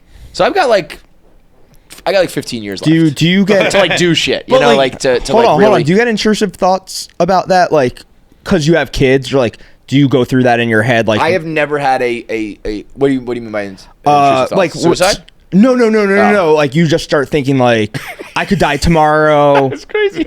I could die tomorrow. Like, are we talking about killing ourselves? It kind of is. Like I'll lay awake at night and like I'll write out like obituaries or like how I'll. Oh no, that's gay and crazy. I've done that. You guys have written your own obituaries? Not mine. Others. Others. Okay, that's a little different. But I don't. Are you typing it? I just say no, in my head. It's just intrusive thoughts. Yeah. Like, what if I got cancer tomorrow? Like, how would I announce it? Like, how would I feel? Okay, that's a little different. I start crying. I guess I've never really done that either. I can proudly say I've never had a suicide thought, like a real life suicide thought. I have had very recently for the first time. I think it's different. I had a thought being suicidal and having suicidal thoughts, two very different things. Yeah, okay. I've thought about the concept of killing myself, but I'm not suicidal. Yeah, I never had a moment where I was like, I think I should kill myself. I definitely very recently I had a thought of like the only way like this is just gonna keep going. So the only way to like get rid of the stress is like to not have a life anymore. You know what I mean? It was more of an acceptance thing. It's like there are things in life that are always going to be stressful. So as long as you're alive, you're going to be stressful. Just it is like or stop being stressed because you know. Yeah. But then I was like, but the true only way because I was like, what if these people just run away? You know, they're just like they start fresh or whatever. And I was like, I can't do that. The only way to really put an end to this is to put an end to this. Brother, just to be clear, that's a suicidal thought. Well, yeah. Welcome to the club. That just happened. But I'm saying, I've Clancy, never. I see you on the list. Welcome. We've been waiting my for name you. is Kevin, and but that was like literally like a week ago. Just described the most in detail suicidal thought of all time. I was like, when it happened, I was like, there it is, okay. Because I used to think to myself, especially in the mental health era where people are like pretty openly talking about that, I was like, I have never been like, what if I just jump off this building? Or if I walk into the you said that like every building you walk by. I was Jason Bourne, and I remember thinking like every room I walked into. Yeah, but you were doing that just to be a weirdo, or like you were actually thinking about it? I mean, it was like it wasn't how easy it is to do it. It wasn't. It was never a conscious thought. Like it was never like I want to kill myself, but like I would always have like Here's how I'm gonna do it. Here's how I'll do it. Right. And I would have that every day, every room I walked into. Yeah, like I remember hearing that and being like, I've never thought that. And then the closest I ever got was this past week. I wish there'd be, it would be terrible for like, Jackie's everyone else. mortified. Yeah. Are you mortified for us or with us? I don't think she knew people had these thoughts. No. There's times when I'm like really dark and I'll see how people could get there. But it'll be because it's like I'm on my period, I haven't slept, I'm hungover, like all You're at your that. most irrational, Then I'm like, oh, it's a chemical thing that I'm like, I'm so lucky to not be stuck in that. Come out of that. It's a cycle. It's when it's beautiful night, sunset on vacation, and you're having those thoughts that it's like, wait a second, I'm fuck. in deep. Yeah. But it's kind of like what I was saying earlier, where like the older you get, the more you just get used to shit. Where like I still have those days, I just don't let them. But dominate. I don't let them fucking snowball I had to and change become like a month and a year. My whole psyche. I had to change my whole mindset from just. I mean, I talked about it last time. Just years of mental abuse that I didn't know that I was going through. Yeah. And that's how I became the dog, more or less. I thought that was normal behavior because my parents fucked me up so bad. It's taken like a lot now that I'm way more subdued. Can I ask you a question? Do your parents hear when you say that stuff? I don't know, and I don't care. Are you like you don't talk to them anymore? I'm not no contact. Like I'll see them at Thanksgiving, and wow, I didn't know it got to that level. Yeah. Do you like it that way? It's the only way. The alternative is impossible. Like there's no like chance you could. It's bad. On it with them or something. It took a long time to not a long time to get there. A long time. You want to have a relationship with your parents, like you want, and it's just sometimes it's not possible. It's like so I see them at like Thanksgiving and like my nephew's like birthday parties and stuff. We don't talk. Like it's sad. Really? Did you have like a final? Were you ever like fuck you guys? Like you fucked me up and like a storm out, and then you know like a final type of fight? A lot of,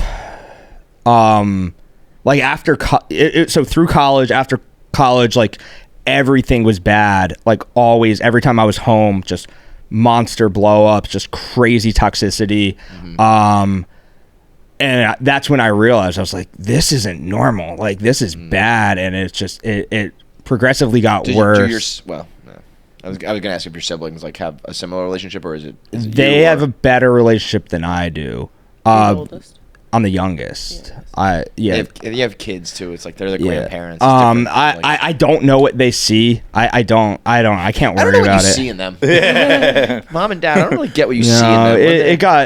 It's bad. I don't know. That sucks, man. Being a father now, I'm like, I don't know. It would be very upsetting. You just have to end. Shane Keegan didn't want to do anything with me. There's like the Noah Kahn lyric. It's like, I don't forgive my parents' for what they did to them. I think it's generational like that.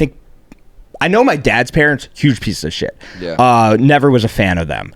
And they fucked him up pretty bad. Yeah. Does that make you like forgive them more, or?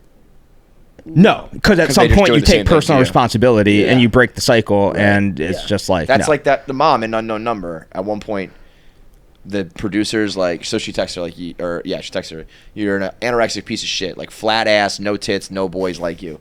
And then you hear the producer off camera chime in like, do you think that you were projecting because like you're anorexic? And she goes, yeah, I mean, I don't eat. I guess I am anorexic. So that's all assholes are doing. So probably, projecting. Dude, I'm sure you've already talked about it. When she was in jail, manipulating her kid via email, going, "You didn't say good morning, but I forgive you." That was the most mad that whole documentary made me. Like, I fucking. There's a great meme floating around right now though. It's just a picture of her face with the brightness of the phone, and it's like me leaving bad reviews on my favorite bars so that they'll be less crowded. Dude, when they make her do reenactments. Yeah. Like, go sit on the couch and act like you're texting, and she's acting like she's texting. You ugly bitch, go kill yourself. To her 13-year-old daughter. Everyone in that like. Everyone who like created everything associated with that. I don't like that they brought the kids back for it. Yeah, the whole thing's fucked up. Yeah. Fucking small town idiots. The poker match of the century. That was one of the biggest, I think, showdowns we've ever had. Just the amount of time that it took to build up to it, right? I mean, a decade. I'm trying to think of like another decade-long feud or rivalry or whatever that had the definitive like ending. Yeah.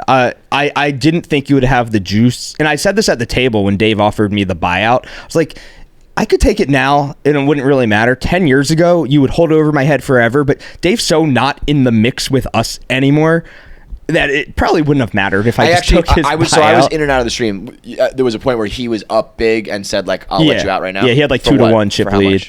For the full 20K. Oh, wow. He was going to let you out. But it was just like, I think he knew I had to say no. Yeah. But again, I said at the table, I was like, you're so not in the mix anymore. It probably wouldn't matter if I just took it anyway. Like, I understand why you wouldn't take that. But like, in 6 months when it's like I haven't seen Dave or he has talked about me, I'd rather have 20 So that's why I thought it would have not a ton of juice, is because I don't think bless you. Thank you. I don't think new stoolies know the history. Yeah. I don't think they know. I don't think they know that, like, every time I tuned in, it had anywhere between 12 and 18,000. It got up to like 23,000 concurrents, which is nutso for 3 hours. Yeah, it did really well. Yeah, so that's a good part. The bad people part were saying I paid $20K to hang out with Dave. I thought that was a little mean. Well, dude, there was a point. I actually want the a message to Dave. As I'm holding up my own mic stand, I'm holding it too. I think the Barstool New York office should get. Oh my God. Should get your $20K. Exactly. Yeah, we'll invest it. Like, you know how like in the NFL, if you get a fine, it goes to like the charities. Yeah. Like we're the charity. Barstool New York should get the your 20 grand, and we can use it as we see fit. At least a couple like mics. we can get some new mic stands or something. It's not the worst idea. I thought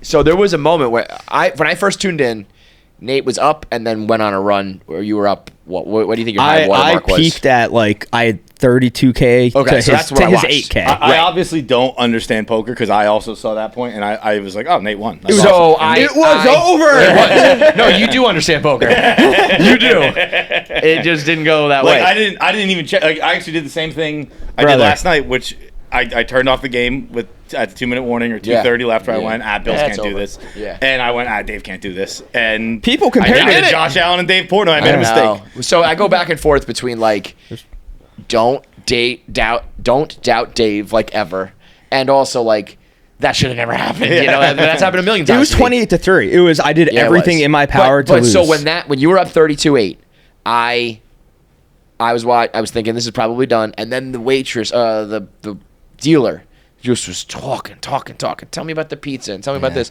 And people in the chat were like, Nate has paid this woman to talk to distract Dave because she just kept asking him questions about pizza and Dave and everyone was like, this is gonna like Nate's gonna win because of this, you know.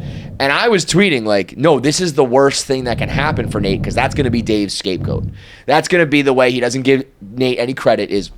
If that woman wasn't talking to me, blah, blah, blah, blah. But I was speaking in terms of, like, not like if Nate goes on to win this is going to be Dave's spin zone. I was like, this is an L for Dave. Yeah. And Nate's not going to get the credit he deserves because blah, blah, blah, blah. And I tuned out. And by the time I came back in, it was, like, tied. And then it just, I was like, maybe I don't know poker or I don't know. But I couldn't believe it. A few things did me in. I didn't have the killer instinct that I needed. I played well. For sure. I played well for the first hour and a half. I just kept chipping away. And every chance I had to put it away, I folded. Yeah. With the thinking, I don't need to play big pots against Dave. I can just chip him down for another 3 hours. So I don't know if you saw this part. This is why this matchup is fascinating.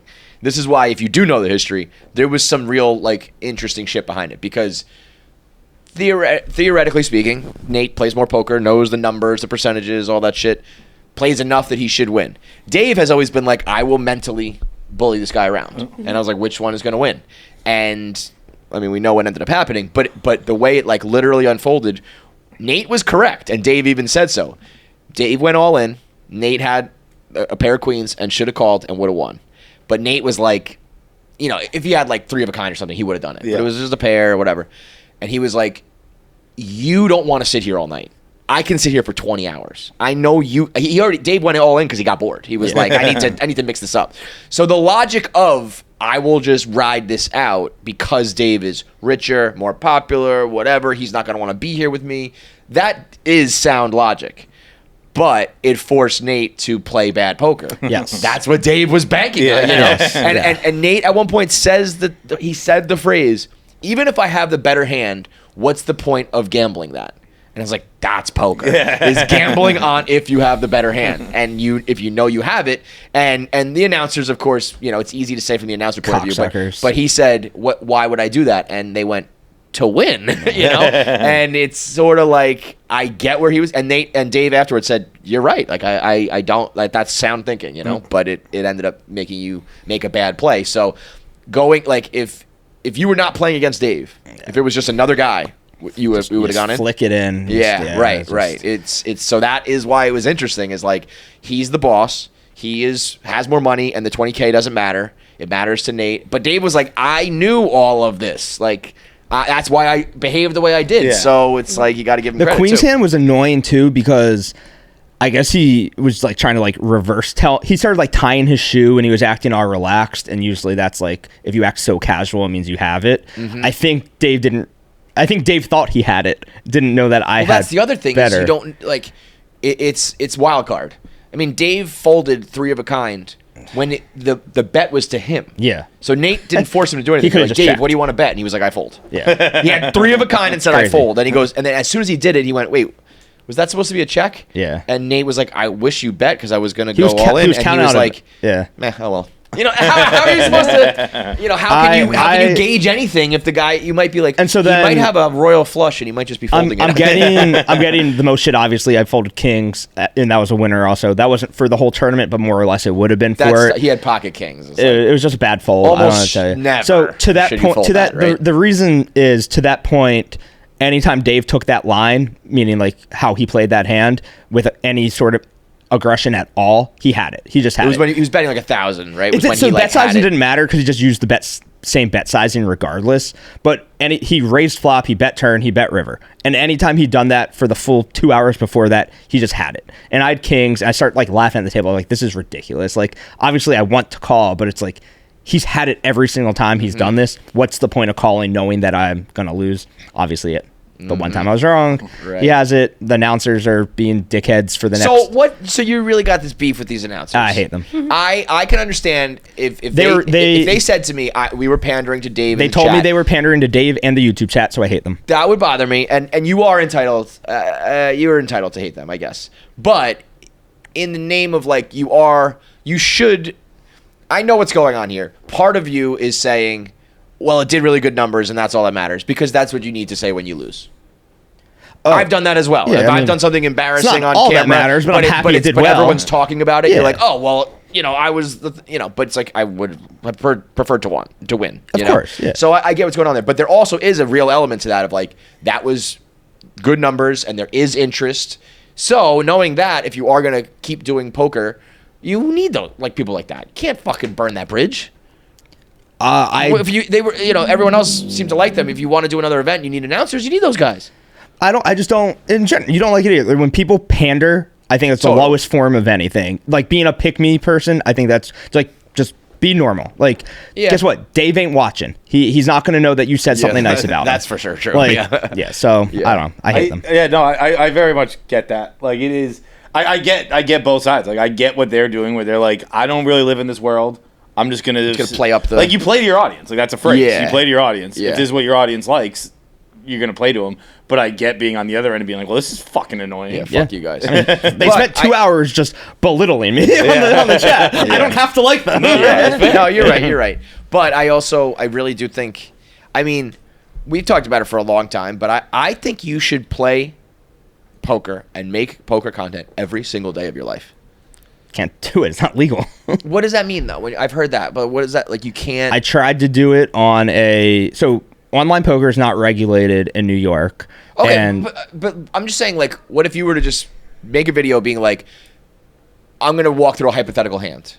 Why did I fold my kings? Like, here's a situation where you should fold kings. Here, why? Like, how you know what I mean? If someone were to make content that was just like, what's the worst hand you can get, and what's the best flop? Blah, blah, blah, things like I don't have a lot of credibility as a poker coach at this point. I don't know if I would genuinely like to learn poker. If you want to teach me, we can film it. I'd love to teach that. Yeah, even something like that, like teach a novice or like whatever. Like, I just think that there is a rabid fan base for that would listen to.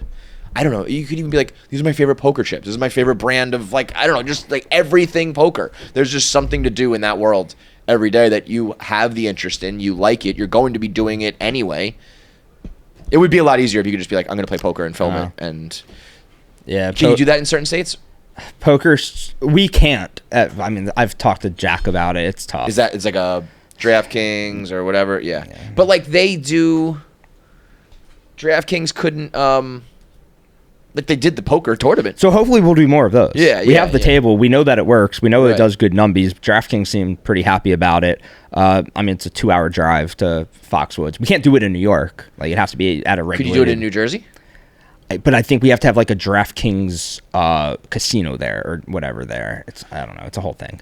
So yeah, it did really well. Hope people liked it. Yeah, I mean, there's something about poker. Like everybody watched in that early 2000s, like World Series of Poker, Moneymaker era. Everybody tried it. It's kind of like golf in a way. Regular people can do it, you know. I'll tell you why the streams do so well is because you can see the cards, so people think that they're geniuses. Where if you make a bad fold, like I did with the Kings, like let's just say in this scenario, I was correct. Yeah. Like holy shit! Like, well, I think didn't Dave do that in the tournament? Didn't he have like a monster? He had a couple really good folds. Yeah, and like you get all the credit in the world. Yeah. That's why the streams do so well, though, because the chat, like the viewers, the chat, they're always on the right side of it. Yeah, they're never wrong. Because they can see the card. I feel like ESPN used to do every now and then a blind hand, right? Yeah, it would be like Jack Link's beef jerky, like hand of the whatever. Yeah, but that makes it a lot different when you don't know either, you know? I just think there's, like, you've established that that's what you want to do. That's what your angle would be. Fucking go do it, man. Yeah, Dave said I should be in jail for selling action to World Series of Poker. But now is almost the time that, like, yeah, listen, would you have Safe Moon guy thinks I should be in jail? I think it's like, would you have preferred to just smoke him and have everyone be like, I want to learn poker from this guy? Sure, I guess. But also, there's probably something more, there's some more juice around it if it's like, watch me prove you wrong. Or hopefully I get redemption. Hopefully I play for $20K again next year. Wait, is this the most you've ever lost in one? Yes. Yeah. Yeah, I would say before that, the most I lost was $10K. And now What's I lost. Most you've ever won? In like one session, like $18K, something like that. That was the toughest part of this whole thing was when you went on unnamed.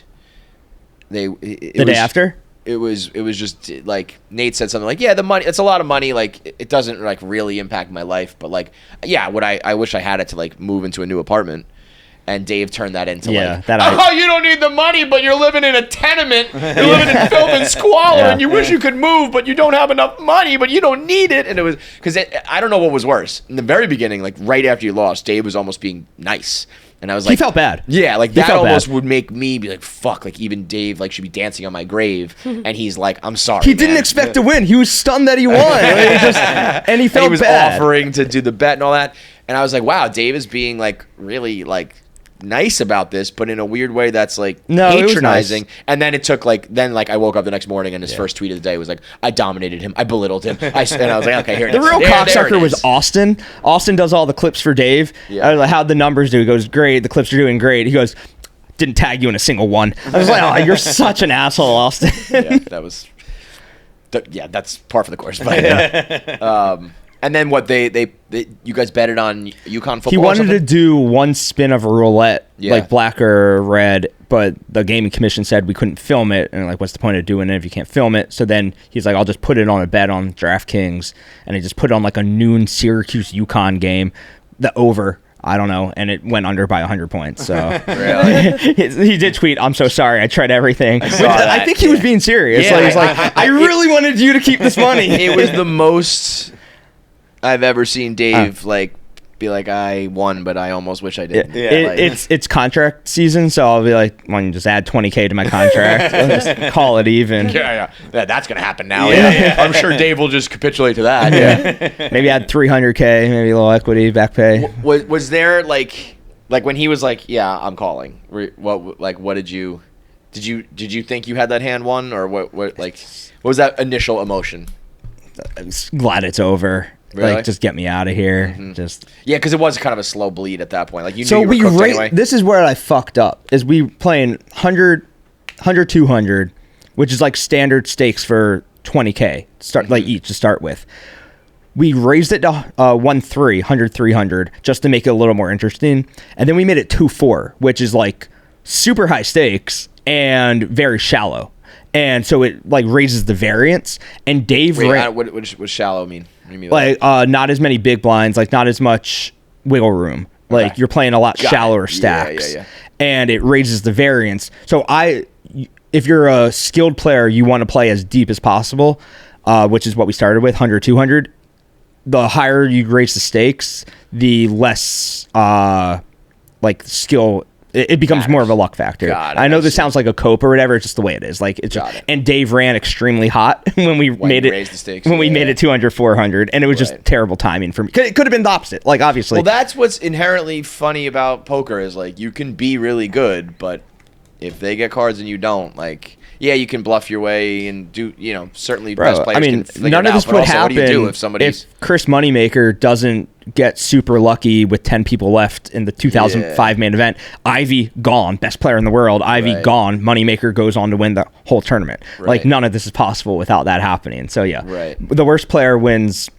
Not all the time, but it can win. Like enough of the time. And then Dave does the whole, if we played 100 times, you might be lucky to win 2. I said we'll do a best of set. I wish I had infinite money. I would play Dave for the highest stakes possible. Like this is going to be cut by fucking Neely Boy. But yeah, I would play him as much as I could. I just can't afford the stakes that Dave would require to play. I just feel like there's, Dave is obviously a huge draw. I don't know if you're going to get the same numbers, but like. You mean me versus fucking Joe Schmo out there? Somebody, it doesn't have to be Dave and it can't be Joe Schmo. It's got to be like somewhere in the middle. Yeah. And like that's how you just start out. It's not going to get fucking 18,000 concurrent viewers. What I want to do is we have the table. We know the tech now. It went fairly smoothly. We can go up to Foxwoods and we can film for 12 hours or 2 days, 6 hours each day. And cut those down into hour-long episodes, just like the old Poker After Dark episodes or like high-stakes poker that would air, late at night. Mm-hmm. We can do that ourselves. We can put out an hour episode a week, and it would do great numbers. And it would take 2 days of filming. Let's go. So that's what I want to do next. That sounds like a little bit more than you realize, though. If you told people you got to go to Foxwoods for 12-hour days, I don't think they would be pumped about it. We can do 6 and 6. Even I'm just saying. So, who's not going to be thrilled? I don't know. If someone was like, yo, you got to go play poker for 6 hours. They don't have to volunteer. I'm just saying. Yes, but those are the things you should be doing. I know the Nadav from Your Mom's House originally is doing like a poker thing. They just have all the comedians stop by and play. Like, it's something you can get people to do because it is easy enough to just, like you were saying, you don't know how to play. But if someone's like, yeah, just play and throw some chips in, you physically can do it. It's not like I don't know how to swing a bat or a club or whatever. It's like you can. Like if we just put out episodes every week, I think they would do very well on. So do it, bro. Yeah, I need to talk to Foxwoods and DraftKings and Jack McCarthy. Yeah, I mean, I get that. Yes, there is a lot of moving parts there, but I think I saw a video the other day. There's so much. It was just Phil Hellmuth being like, "Here's the times you should fold pocket aces." I don't know. It's pretty interesting. Like you can just talk about those things and like, for the people who love it, they will probably listen to anything. And maybe you're wrong or they think you're stupid but they're watching, Yeah. Is there some kind of like legal thing where it's thought like you have to get gambling stuff approved? We had to go through like gaming commission and shit. Like what if it's chips? Like, can you do that? And it's just like a game, like. But we need the table. We need the table with the technology and the. That's another thing. I don't think you do. No, we do. I don't think you do. For it to work, you do. I swear to you. I swear. No, but I mean, yeah, listen, in a perfect world, but like, you're not in a perfect world. Cannot do it without the tech we had there and make it work. Why? What tech do you need? So the cards go into the card reader, which puts the graphics onto the screen. When we did it manually here, it was 10 minutes worth of content. It was like 20 hours worth of. It would be literally impossible to do it without that. So you can't just be like, no, here are my cards, and I promise. There's a producer behind you just being like, KJ. I promise you. Plus, it does like the equity, like the percentages on the screen, which you need. It does the pot. You need all. But that's like to do it perfect. Nobody would watch it if it wasn't like that. I promise. Well, these are these are things you have to do in the beginning. Well, we also just have it. We can just go. We're gonna try to go do it. Yeah, I mean, you can get it done, but it's like, I would love to have the percentages and the outs. And without it, it's unwatchable. You know what's unwatchable? Nothing. If you don't make anything. Yeah, but we also don't want to waste people's time and just put out a shitty. Yeah, I mean, you got to find like the right people who are eager to make content and do it and all that stuff. We have it readily available. It's just let's do it. Yeah. Yeah. Well, I hope that, and I think did the tournament the night before do well? Yes. Yeah. So I mean, there is an interest. Shout out to the owner of DraftKings for eliminating Jeff Nadeau in fourth when top three paid. That was tough. Wait, say it again. What happened? The Max from Chicago couldn't come, so CEO of DraftKings, president of DraftKings, like a bajillionaire. Yeah, he hopped in and he ended up finishing third, and top three paid, and Nadeau finished fourth, and he. What was the payout if you were fourth? So third was 5K, second was 15K, first was 30K. Yeah, so it was 5K to Nadu. That's a nice little chunk of money. Nadu got in ace jack versus ace four on the river, and Nadu would have had a big chip lead if he won that. Maybe would have gone on to win it, and just the guy worth $1 billion right. Finished third for 5K. And does 2-month Ethan know poker, or was that like a fluke? He does. Is he a poker player? Yeah, Why don't you do shit with him? I mean, I could. I feel like, again, it's not I could talk to you about it. But like Nate versus Ethan, especially after he won the tournament, would have, some juice. I mean, I played Dave, yeah. I'm saying you wouldn't get I'll Dave play numbers, anybody, yeah. I would love to play anybody. I think like you versus Ethan right now would have not the general public, but the poker enthusiasts. Yeah, I'll play anybody that works here. What about anybody like or open challenge to anybody on the internet?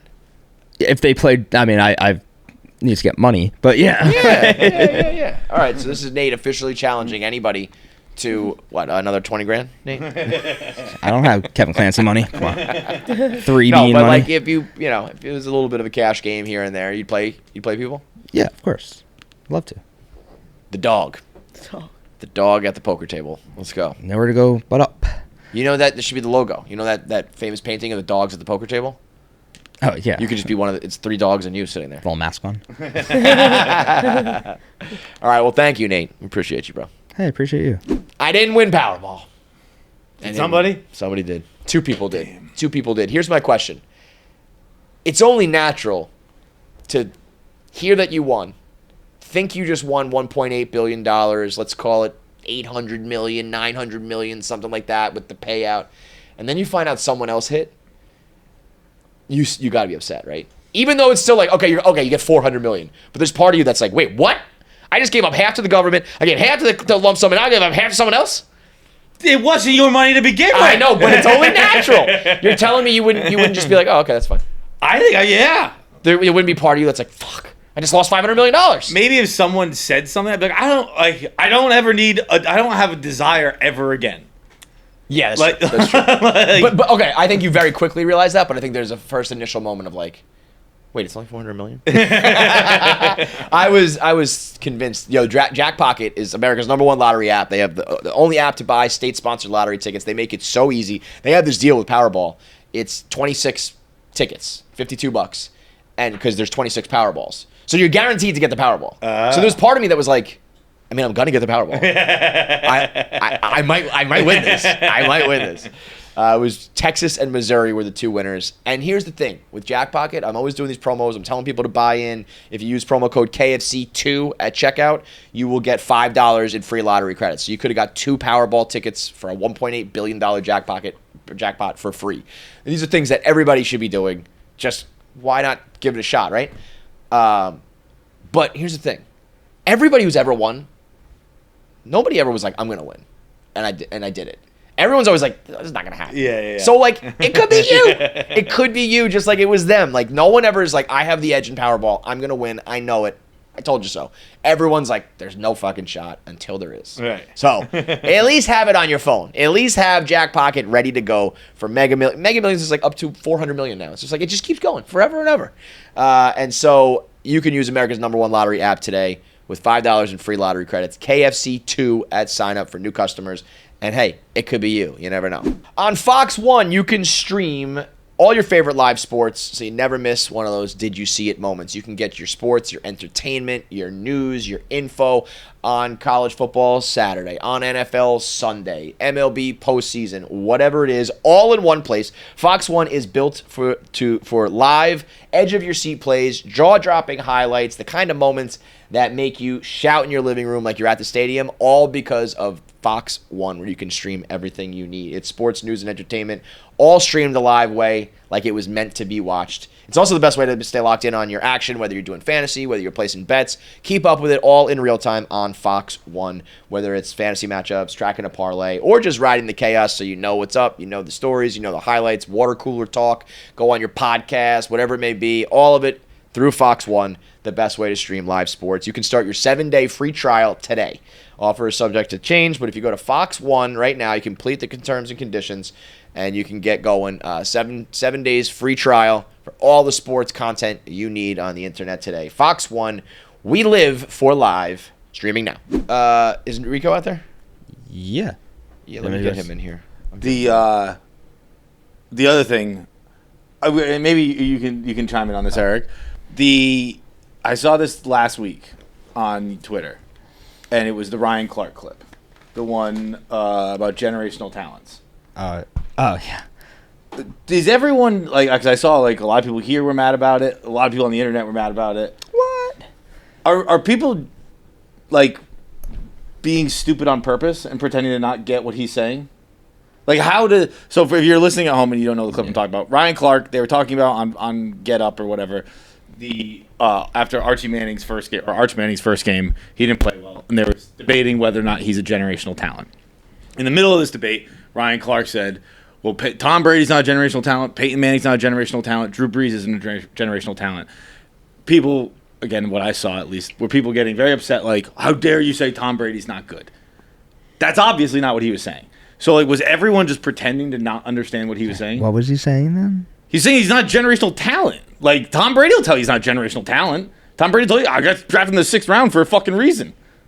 I think he ended up being pretty generational. Of course he ended up being it, but what they're talking about isn't that. Everyone got mad. Ryan Clark thinks Tom Brady sucks. No, that's not what he's fucking saying. Why are we all pretending to think that's what he's saying? I guess I'm confused in who is generational if Tom Brady isn't. His examples were Andrew Luck, which, yes. I'm confused. Or these people who are prodigies? It's sort of... How is this confusing? The word talent, I think, gets confused in Tom Brady is a very talented football player. He was not a athletic freak who people expected to be that good. So it's more like potential coming into the league, not where you ended up. So is this like Andrew Luck was like, you are the chosen one. LeBron James, and sometimes Greg Oden was supposed to be it, and he fucking sucked. Those are the expected to be a generational talent. Versus, I think, at the end of his career, you still never say he's a freak athlete, the most gifted physical person. But in terms of playing the game of football, I do think he's a generational talent. But coming in, he was not. A generational talent is someone who can fucking sling the ball. Tom Brady will be the very first person to tell you, I was not a generational talent. Peyton Manning will tell you, I couldn't run, I couldn't throw. Peyton Manning threw a duck. I think it's athletics versus talent. Because I think your mind and being able to work and all that is part of talent. I absolutely think that. But when you're describing a talented quarterback, that's not what you're talking about. I don't know though. Maybe I feel like I would look, for 20 years. All people did was scream at me that Tom Brady sucks and he's not talented. All right, he can't do on the field what Aaron Rodgers can do athletically though. Right, but that's what we're talking about. But I also think that for a quarterback, decision making and hardworking, showing up, all that goes into your talent, but you're not athletic. I don't think hardworking, showing up goes. People don't count that as your talent. Yeah, well, people count talent what you can do on the court. I don't think people he's here, first guy in every time. Talented kid. Yeah, right. I think what happens is it's almost same thing with actors. You could be a really just gifted actor, but the people who are committed to it and all that are maybe the ones who become the famous, the most successful. I almost think it should be, but I guess it's not really. That's not what talent. Your raw talent is not. It's not how we refer to talent. Yeah. It's just not. We don't say he studies hard. He's talented. Mm-hmm. No one says that. Right. So when you're talking, it's almost like those are pitted against each other. Right. It's that's the guy who's really talented but doesn't work hard, and that's why he didn't make it. And that's the guy who wasn't talented but worked hard and he did. That's what Tom Brady has made his career on that. Yeah. Peyton Manning has made his career on that. To pretend that's not what he's saying. But Peyton was the one guy willfully ignorant. But that's obviously what he's saying. Peyton was the second pick, right? Ryan Leaf was one. Peyton he was first. Pick, yeah. So he was still highly. Where Brady was literally he's a 6th round pick. He's played $199 for a reason. Hold on. Now I think I get what. So you're saying in terms of this phrase, generational talent, Trevor Lawrence, the best quarterback from the time he was in 7th grade. I'm not arguing generational talents because I don't give a shit about that. What I'm saying is this is what Ryan Clark is saying. I would have but Trevor Lawrence would be an Andrew Luck. Everyone was for years, he's going to be a absolute franchise changer. Still, the book, I think, still early enough that maybe, I don't know, who knows. But, I would say him versus Mahomes, who was, drafted but not expected to be what he is. Okay. Is the difference. It's not what he was saying wasn't bothering me one way or the other. It's people pretending to not understand what he's saying. Look at him getting exactly what he wants, a 20-minute conversation about him. They're never going to take him off TV. I'm defending him. I'm not trying. I'm in his camp. People were saying, why is he on TV, blah, blah, blah, blah. Why are you watching if you're so stupid you can't understand what he's saying?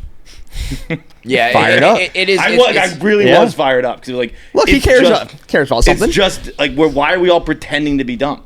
You know what he's saying. Why get mad about it? Internet, baby. Gotta be mad. Yeah, I mean the other shit that Ryan Clark's been doing, where like he was calling out Peter Schrager for like not working hard or whatever, and then a lot of the race stuff is, I can understand where people get upset about that, but this is just like a football. I think what happens with someone like that is those other things happen. You decide not to like him for those reasons, and then you're intentionally not like getting what he's saying. Dave's going kind of viral. That's the point. Like I feel like everyone does that, where it's just like, why are you intentionally not getting what he's saying? That's right. what he's saying is very obvious and very like fair. Why pretend to not know what it means? Right. You can have this seat, brother. We were just going through poker and stuff. We got into and we mentioned Nadu because he was in that tournament. We were like, oh, we gotta get Bosco in here. With who? Sammy? What? Same episode? We still doing the same episode? Yeah. Still going. Yeah. Sammy, everybody. This has been a very cobbled together episode. But wait, what you said? So John did an interview recently, and he said that you were the only person in that video. What phrase did you use? I was on Not Today, Pal, which is Rob Eiler and Jamie Lynn Siegel's He's a big fan. show. Yeah. And so I'm on the podcast, and I'm sure it's gonna come out this week. And Rob pulls up the video. It happened the day before, and he's like, "Look," he's like, "Let's break this down." And I said, and it got not a big reaction, but Jamie was certainly a little surprised by it. I said, put me in touch with her. We'll smooth that over. I said, Rico is the only person in this video acting sane, and everyone was like, "What are you talking about?" I genuinely believe that. I wholeheartedly believe that, because I was like, the argument I made to them was, this has been happening for, I think the phrase I said was 6 years. I don't know exactly how long it was. Yeah. I was like, this has been going on for 6 years. The person who's going, something's got to change, is the only person who's making a sound, logical decision. We can't keep doing this dance forever. Like, we can't keep doing this. Let's go step outside and let's handle it. Yeah. That's the only sane thing to do in that position. That is true. Rob said, he's like, are you a rider? I was like, I'm a fucking rider, dude. He's the only guy acting sane here. Look how far we've come. I know. I was gonna say my favorite, like the biggest rider is Feitelberg, because he was so not a rider and now he rides. Yeah, well, that guy. He stopped screaming all the time. I could be in the same room as him now. Stop screaming! What are we talking about? I said all the time. I said all the time. He screams sometimes. He screams when it's a bit fucking intentional. And that's when it makes sense. That's just how we talk too. Sometimes. What set that off? I've seen the clip, but I didn't see the before and after. So like he right. Blatant. No, but borderline assault. But you were on the other side. You were on the other side of the table when you came around. No, that's the late clip. Yeah, well, that the start is the touch. Right, but what was the late clip? What made you get up and go around the table? A few different things.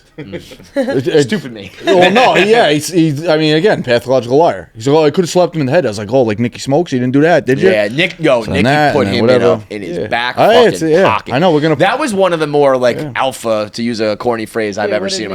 Nadu walked in the house and was like, kissing hands, shaking hands, kissing babies, all like, I'm here.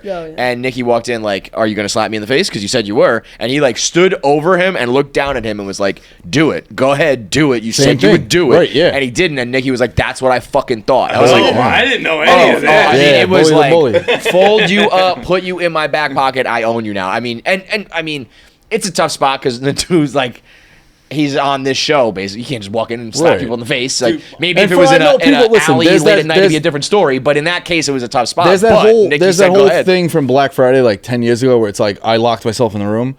I knew what I was capable of.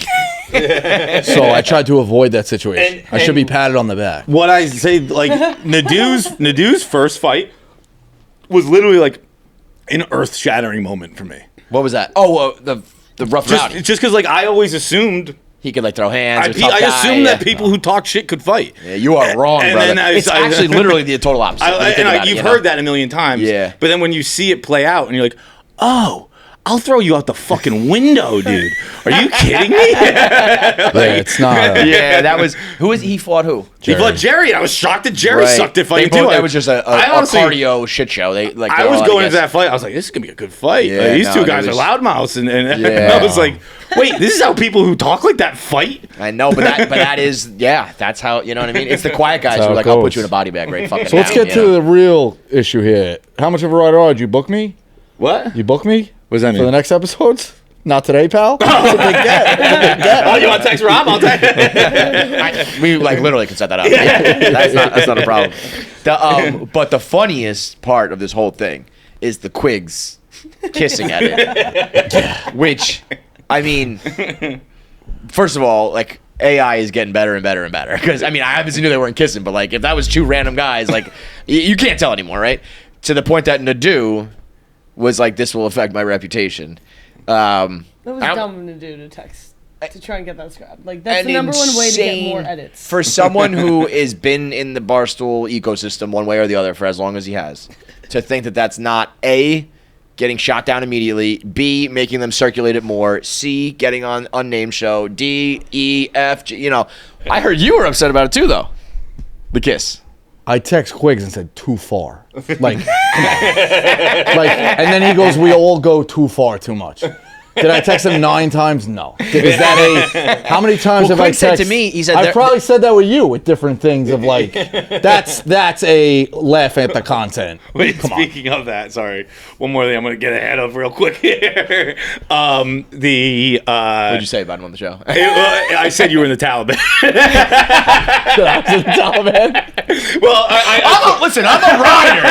But by the way, I called you the Taliban. All right, so by the same thing, they did a thing of Hank edited Osama bin Laden. I text Hank and says, not funny now, is it? So it's the same thing, dude. It's rolling off the fucking... We were talking about being a rider, and something, I forget, Rob said something, and I think Rob made the voice, like, they got pictures with me in the Taliban. And Jamie was like, wait, what's that all about? And I went, well, Rico's in the Taliban. Meadow Soprano's going home going, is that guy really friends with someone in the Taliban? I clarified it. I immediately was like, he's going to be so mad I said that. Nah, he laughed. It's whatever. It's great. Too far, though. Quinn said to me, like, hey, I was like, that was your funniest edit ever. And he was like, yeah, they're upset about it. And I was like, ha, ha, ha. Yeah, and then I saw the dude being like, I can't have this on my reputation. I was like, yeah, come on. You gotta. I don't really care about it. This is pretty homophobic. You really upset about this? It's a fucking joke, bro. Like, that's like what would have what could have the edit been that wouldn't have upset him? You know what I mean? Yeah. It's like if there was an edit of him like punching an old lady in the face, you'd be like, whatever, that's fine. You know, like, I don't know, something that's crazy. Well, like McGregor. I can't have that. No. Nuts. Like there are people in the streets being like, I wasn't a Do fan, but now you kiss that guy and like I'm out. Yeah. Crazy. You put a video like that. I mean, that is the avalanche. You start that. The next thing you know, they're gonna say you're a comedian DMing for 60 days straight to get on Barstool. What is that? That's a deep cut. That was. There was who was that? I don't even some fucking guy know. Some guy DM'd me like that's how it originally started. Like somebody DM'd Kevin like 60 days in a row. Like, you got to put me on Barstool. You got to put me on Barstool. And I think he put it up like, Kevin put it up like no interest, buddy. And Nate was like, nice try, Rico. And I went off the fucking handle. That was when Dan said he laughed so hard he shit his pants. Because like Nate said, like, nice try. But there was a screenshot of that, and I retweeted that or something. So that was when, and then Rico wanted to kill me. And that's when. There was something with an iPhone note. Didn't you retire via iPhone note? Yeah, that was it. Yeah, Rico retired via iPhone note because of some random comedian DMing me, and I was like, "Fuck this guy." So that's when we had our beef. Now I ride. So if you're long enough, if you're around long enough, you come around, you ride. I go back and look. I'm like, I watch. I'm like, oh. I got one more question for us here. I was thinking of this throughout the weekend, and then when we were just talking to Quinn and Sammy, something inspired me again. Against all odds. So I hate the phrase content creator. Everyone does. Mm-hmm. No one likes it. I said it this weekend, and I was very upset I had to say it. And it's been bothering me. I'm like, what the fuck? That sucks having to say that. And I think that content creator is such an insufferable term. Artist would be better.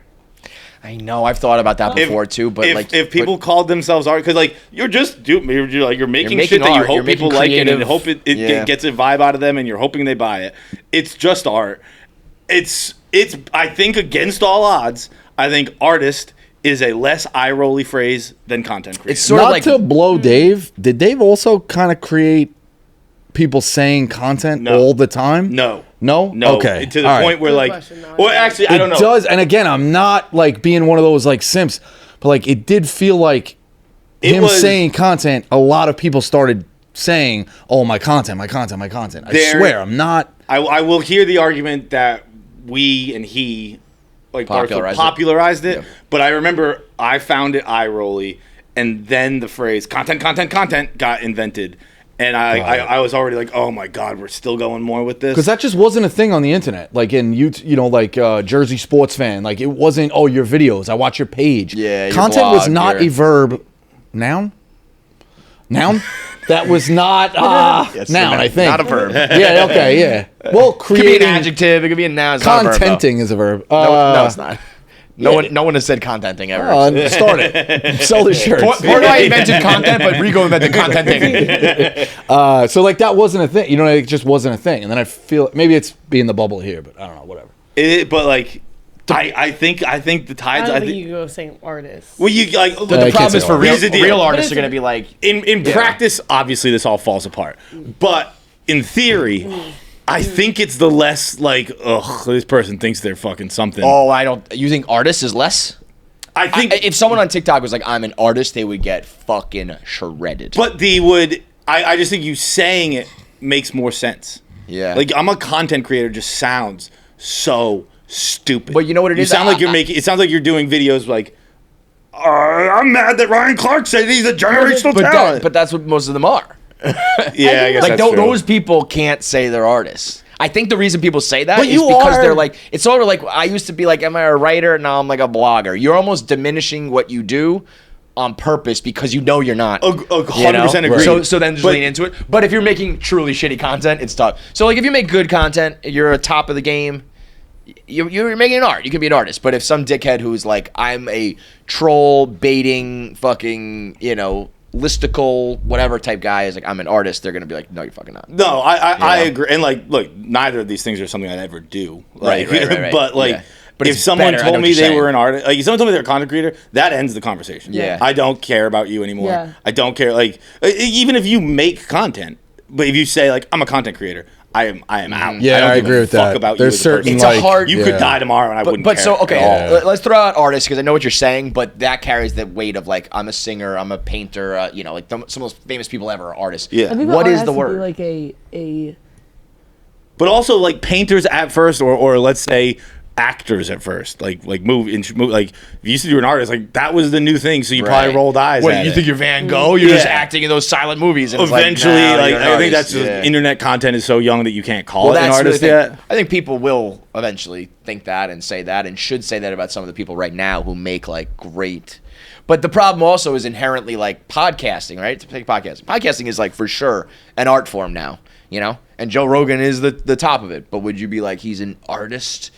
No, but you probably should be. Yeah. To your point, I do think you should always downplay your thing. Like for same thing when people ask here, it's like, what do you do? You're not like I'm a video. I'm a content creator. I'm fucking whatever. It's like I do. You're familiar. Just treat them like, be like, hey, you familiar with like this? Yeah, I do some stuff. What about like that's what about personality? What if people are like, I'm an on-air personality. I'm an on-camera personality. I'm an internet personality. See, I think that's loose. I think you could say that. I think YouTuber is fine. I think that used to be like I think YouTuber had a connotation too. For sure. Now YouTube has just become such a platform. Yeah. But like in the beginning of like the early Paul brother days, I feel like it was like, yeah, you're a YouTuber. Yeah, because you're a Viner. They had a phrase like, "What's up, YouTubers?" Yeah. That we were like, we're never doing something like that. So now just our whole company goes, all right. Like, all right. That's our what's up YouTube. Yeah, because that's what Dave did. Everyone goes claps and goes, all right. Yep. I think YouTuber is more fine. TikToker is cringe if you say I make stuff on TikTok or I post stuff on TikTok. That's better. I also think though, if you are a TikToker, you should say that. Yeah. You know what I mean? Like it's.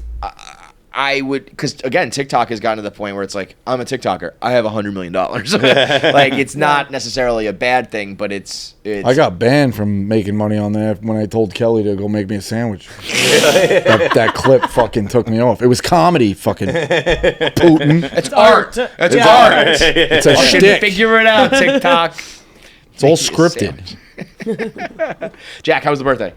Birthday was amazing. Thank you. Birthday. Shout out Rico. Rico hooked it up like that. Yeah. My God. What made you pull out a favor for these two. Oh, if you don't know, so Danny surprised Jackie, showed up at her birthday party on Friday night, and then Saturday night Rico called in a favor, got a reservation at one of the most exclusive, can't get a reservation spots in New York City, and they had a primetime Saturday night, beautiful candlelit dinner. It's very contentious. Have you seen the clip on House Call? No. So we knew this was going on, and Jerry's like, "You're gonna try to get somebody in the office," and I was like, no, too much information. I was like, whatever. So we're talking around it, and it's like, who got the guy? And Jerry's like, I got the guy. You know the guy. I'm like, and then I'm like, but do you know the guy we're trying to do the favor for?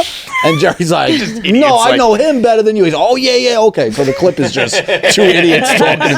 It's audio Who's meme of us like talking to each other. So that's how it works. But yeah, it's a fucking. It was good. I got a soft spot for long distance, which like what you guys do, whatever you're doing. I've said that. I got a soft spot long distance. Did you do long distance?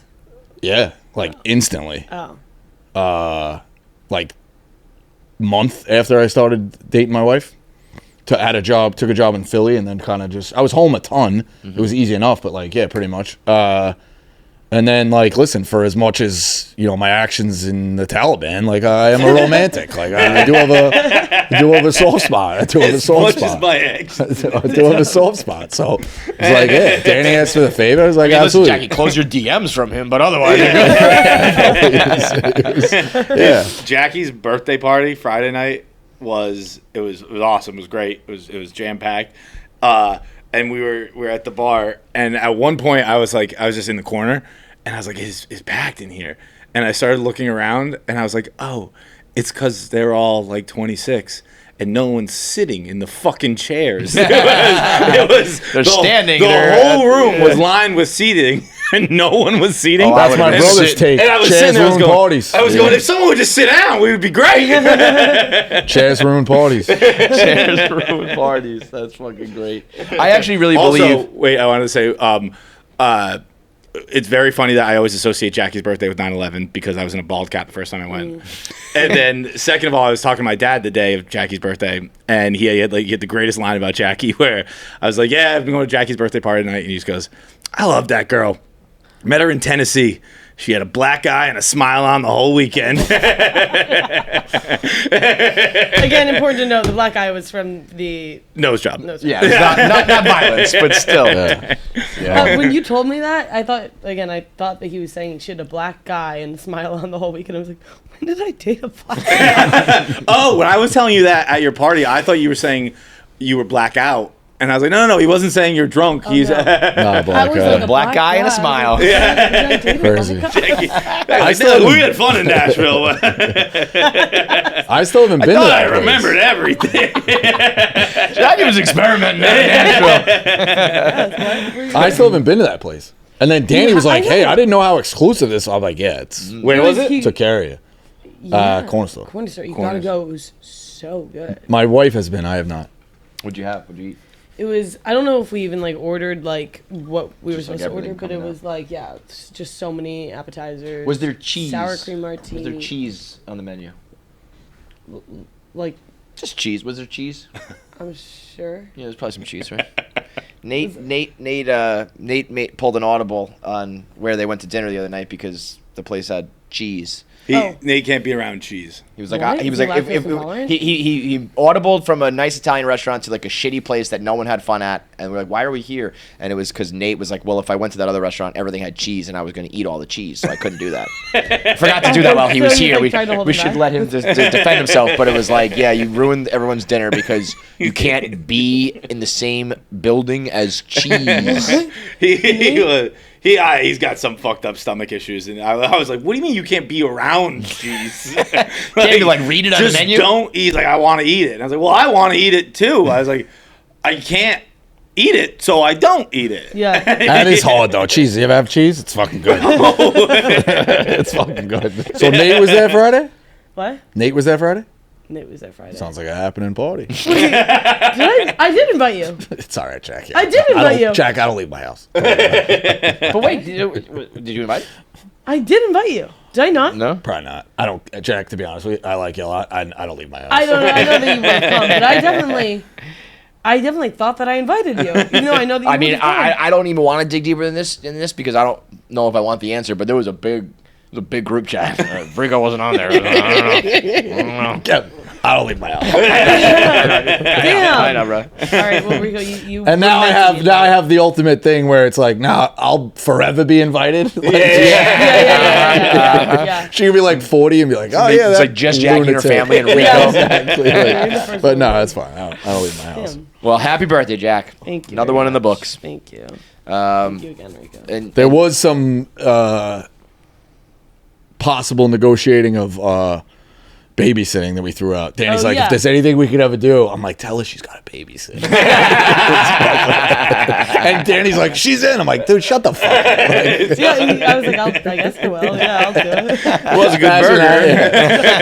It's content. It's content. I was doing what a move by Danny showing up, though. Were you really surprised? Or was there a part of you that was like, is he going to come? Or are you? Really I don't think, because we were at dinner beforehand, and like I was with Tommy, and I was with you can't tell anybody. a couple of people who like at least were around the shore and knew that kind of stuff, and like people were like, is Danny coming? And everyone was at the shore was like, I don't think so. Like, he hasn't said anything to us. And Just ballsy. Did you have a if he was really in the content game, upset, like, okay, I guess you can't come, or was it? Like, No, I mean, like, I knew that he couldn't because, like, of college football show, and I was like, I work at the same company. I can't even be mad about that. And then there was one, he, like, said that he had a wedding next weekend, and then he was like, oh, maybe I'll come next weekend, and then I was like, but you have the wedding, so, like, that's kind of weird that you, whatever. That was the only thing. But then I didn't even really let myself think of it because I was like, I don't want to be disappointed, whatever. Yeah. And that was cute. That was a very genuine. You were like, I didn't see that. I was there, so I didn't see the video till later that night. You were really surprised. I know. Well, I just didn't think because I was literally texting him right before, like being like, and then he just was Jackie like, was like there. telling the other guys, go home. Jackie can't. nothing better when you say you can't go somewhere and then you show up. Get the pop. Again, if he was really in the content game, he would have walked in with one of your friends, really throwing you for a loop. Well, if he was really an artist. Yeah, but it was really like, really wait, I'm happy to see. Wait. Did you make it echo at the end of the night? Shut up. Make who go? What? The line at the beach house was that it was echoing through the house, so I always ask her, did it echo? That's tough, yeah. I give you guys credit. That's craziness. Yeah, that was crazy. That was what a summer. I know. I also think back of those people at the Jersey Shore show that like are like etched, like those things are running. There's channels on these weird apps now that run 24/7, like a Jersey. You just plug in at like 2:00 and you can watch till 8. Watch and then Snooki get punched. The watch first, the smush, that watch lunatic, the first grenades, the Yeah. fucking, like some of these people are just etched in like life of like, and then they didn't know enough. You know show what that my was? Face. Art. Yeah. The Jersey Shore was art. The people, the producers, the scenery, the backdrop of New Jersey, that is art. I will hear nothing otherwise. Maybe best first season in all of television. Pound for pound. That's a great argument. Yeah. Yeah. You could really make that strong argument, yeah. Pound for pound. They should have. I mean, whatever. You're not gonna. Certainly, like it's weird because they were sitting on a gold mine, but you wonder, should they have waited to release it and just kept grinding them out in places they were anonymous before they got big, right? Because once they got, and it's like, but and then even pay them up front. Be like, you have like right, just give them what they think. Like, what would they make it? Probably $600 an episode. Right. Here's like, all right, you know what? Fuck it. We'll give you even 15 to 20 grand right now, right? And then in a year, it's a discount. You look at like. I would love to talk to like a producer over there and be like, did they know? I mean, obviously the show got greenlit. They put some effort into it, so they thought they had something. But did they think were they like, this is gonna be it? Anybody with a brain. Well, here's why I think so. If you know the producer, pretty sure her name is Sally Ann Salsano, which is like right out of Bensonhurst. Married some guy named. Probably cast her. They're probably family members. Oh, that's what I'm saying. The most specific name. pretty sure I think it was it's Sally and Salsano. You downplay it. That sound like too much of a nerd. If I remember correctly. I don't sound like too much of a nerd. Sally and Salsano. Yeah, fucking bet it was. Yeah. But either way, I mean, she's married to some guy named, or her sister is married to some guy named Vinny, who hides his money in a fucking pillowcase under the bed, you know? I love this. Sally Ann Salsano is known for Jersey Shore, A Shot at Love with Tila Tequila, and Police 24/7. What a gold, silver, and bronze. She had, if she's got any brains, she had to know. Like this is like I grew up on this. This is gonna be a hit. Yeah, that's great. All right, good stuff. I can't believe they're still doing that show, by the way. Yeah, well, you know what's interesting? They who the fuck watches it? I think all like it's like a cult family classic, right? I think they all kind of were like, I'm more than just a Jersey Shore, and they went their separate ways. And then I think they were like, this is still going, and people still love us, so we can make a check, and we're all mature now, and they just brought it back together. Yeah, it's crazy. Wow. All right, let's bang these ads out. Yep. All right, thank you, Rico. Appreciate it. Pleasure.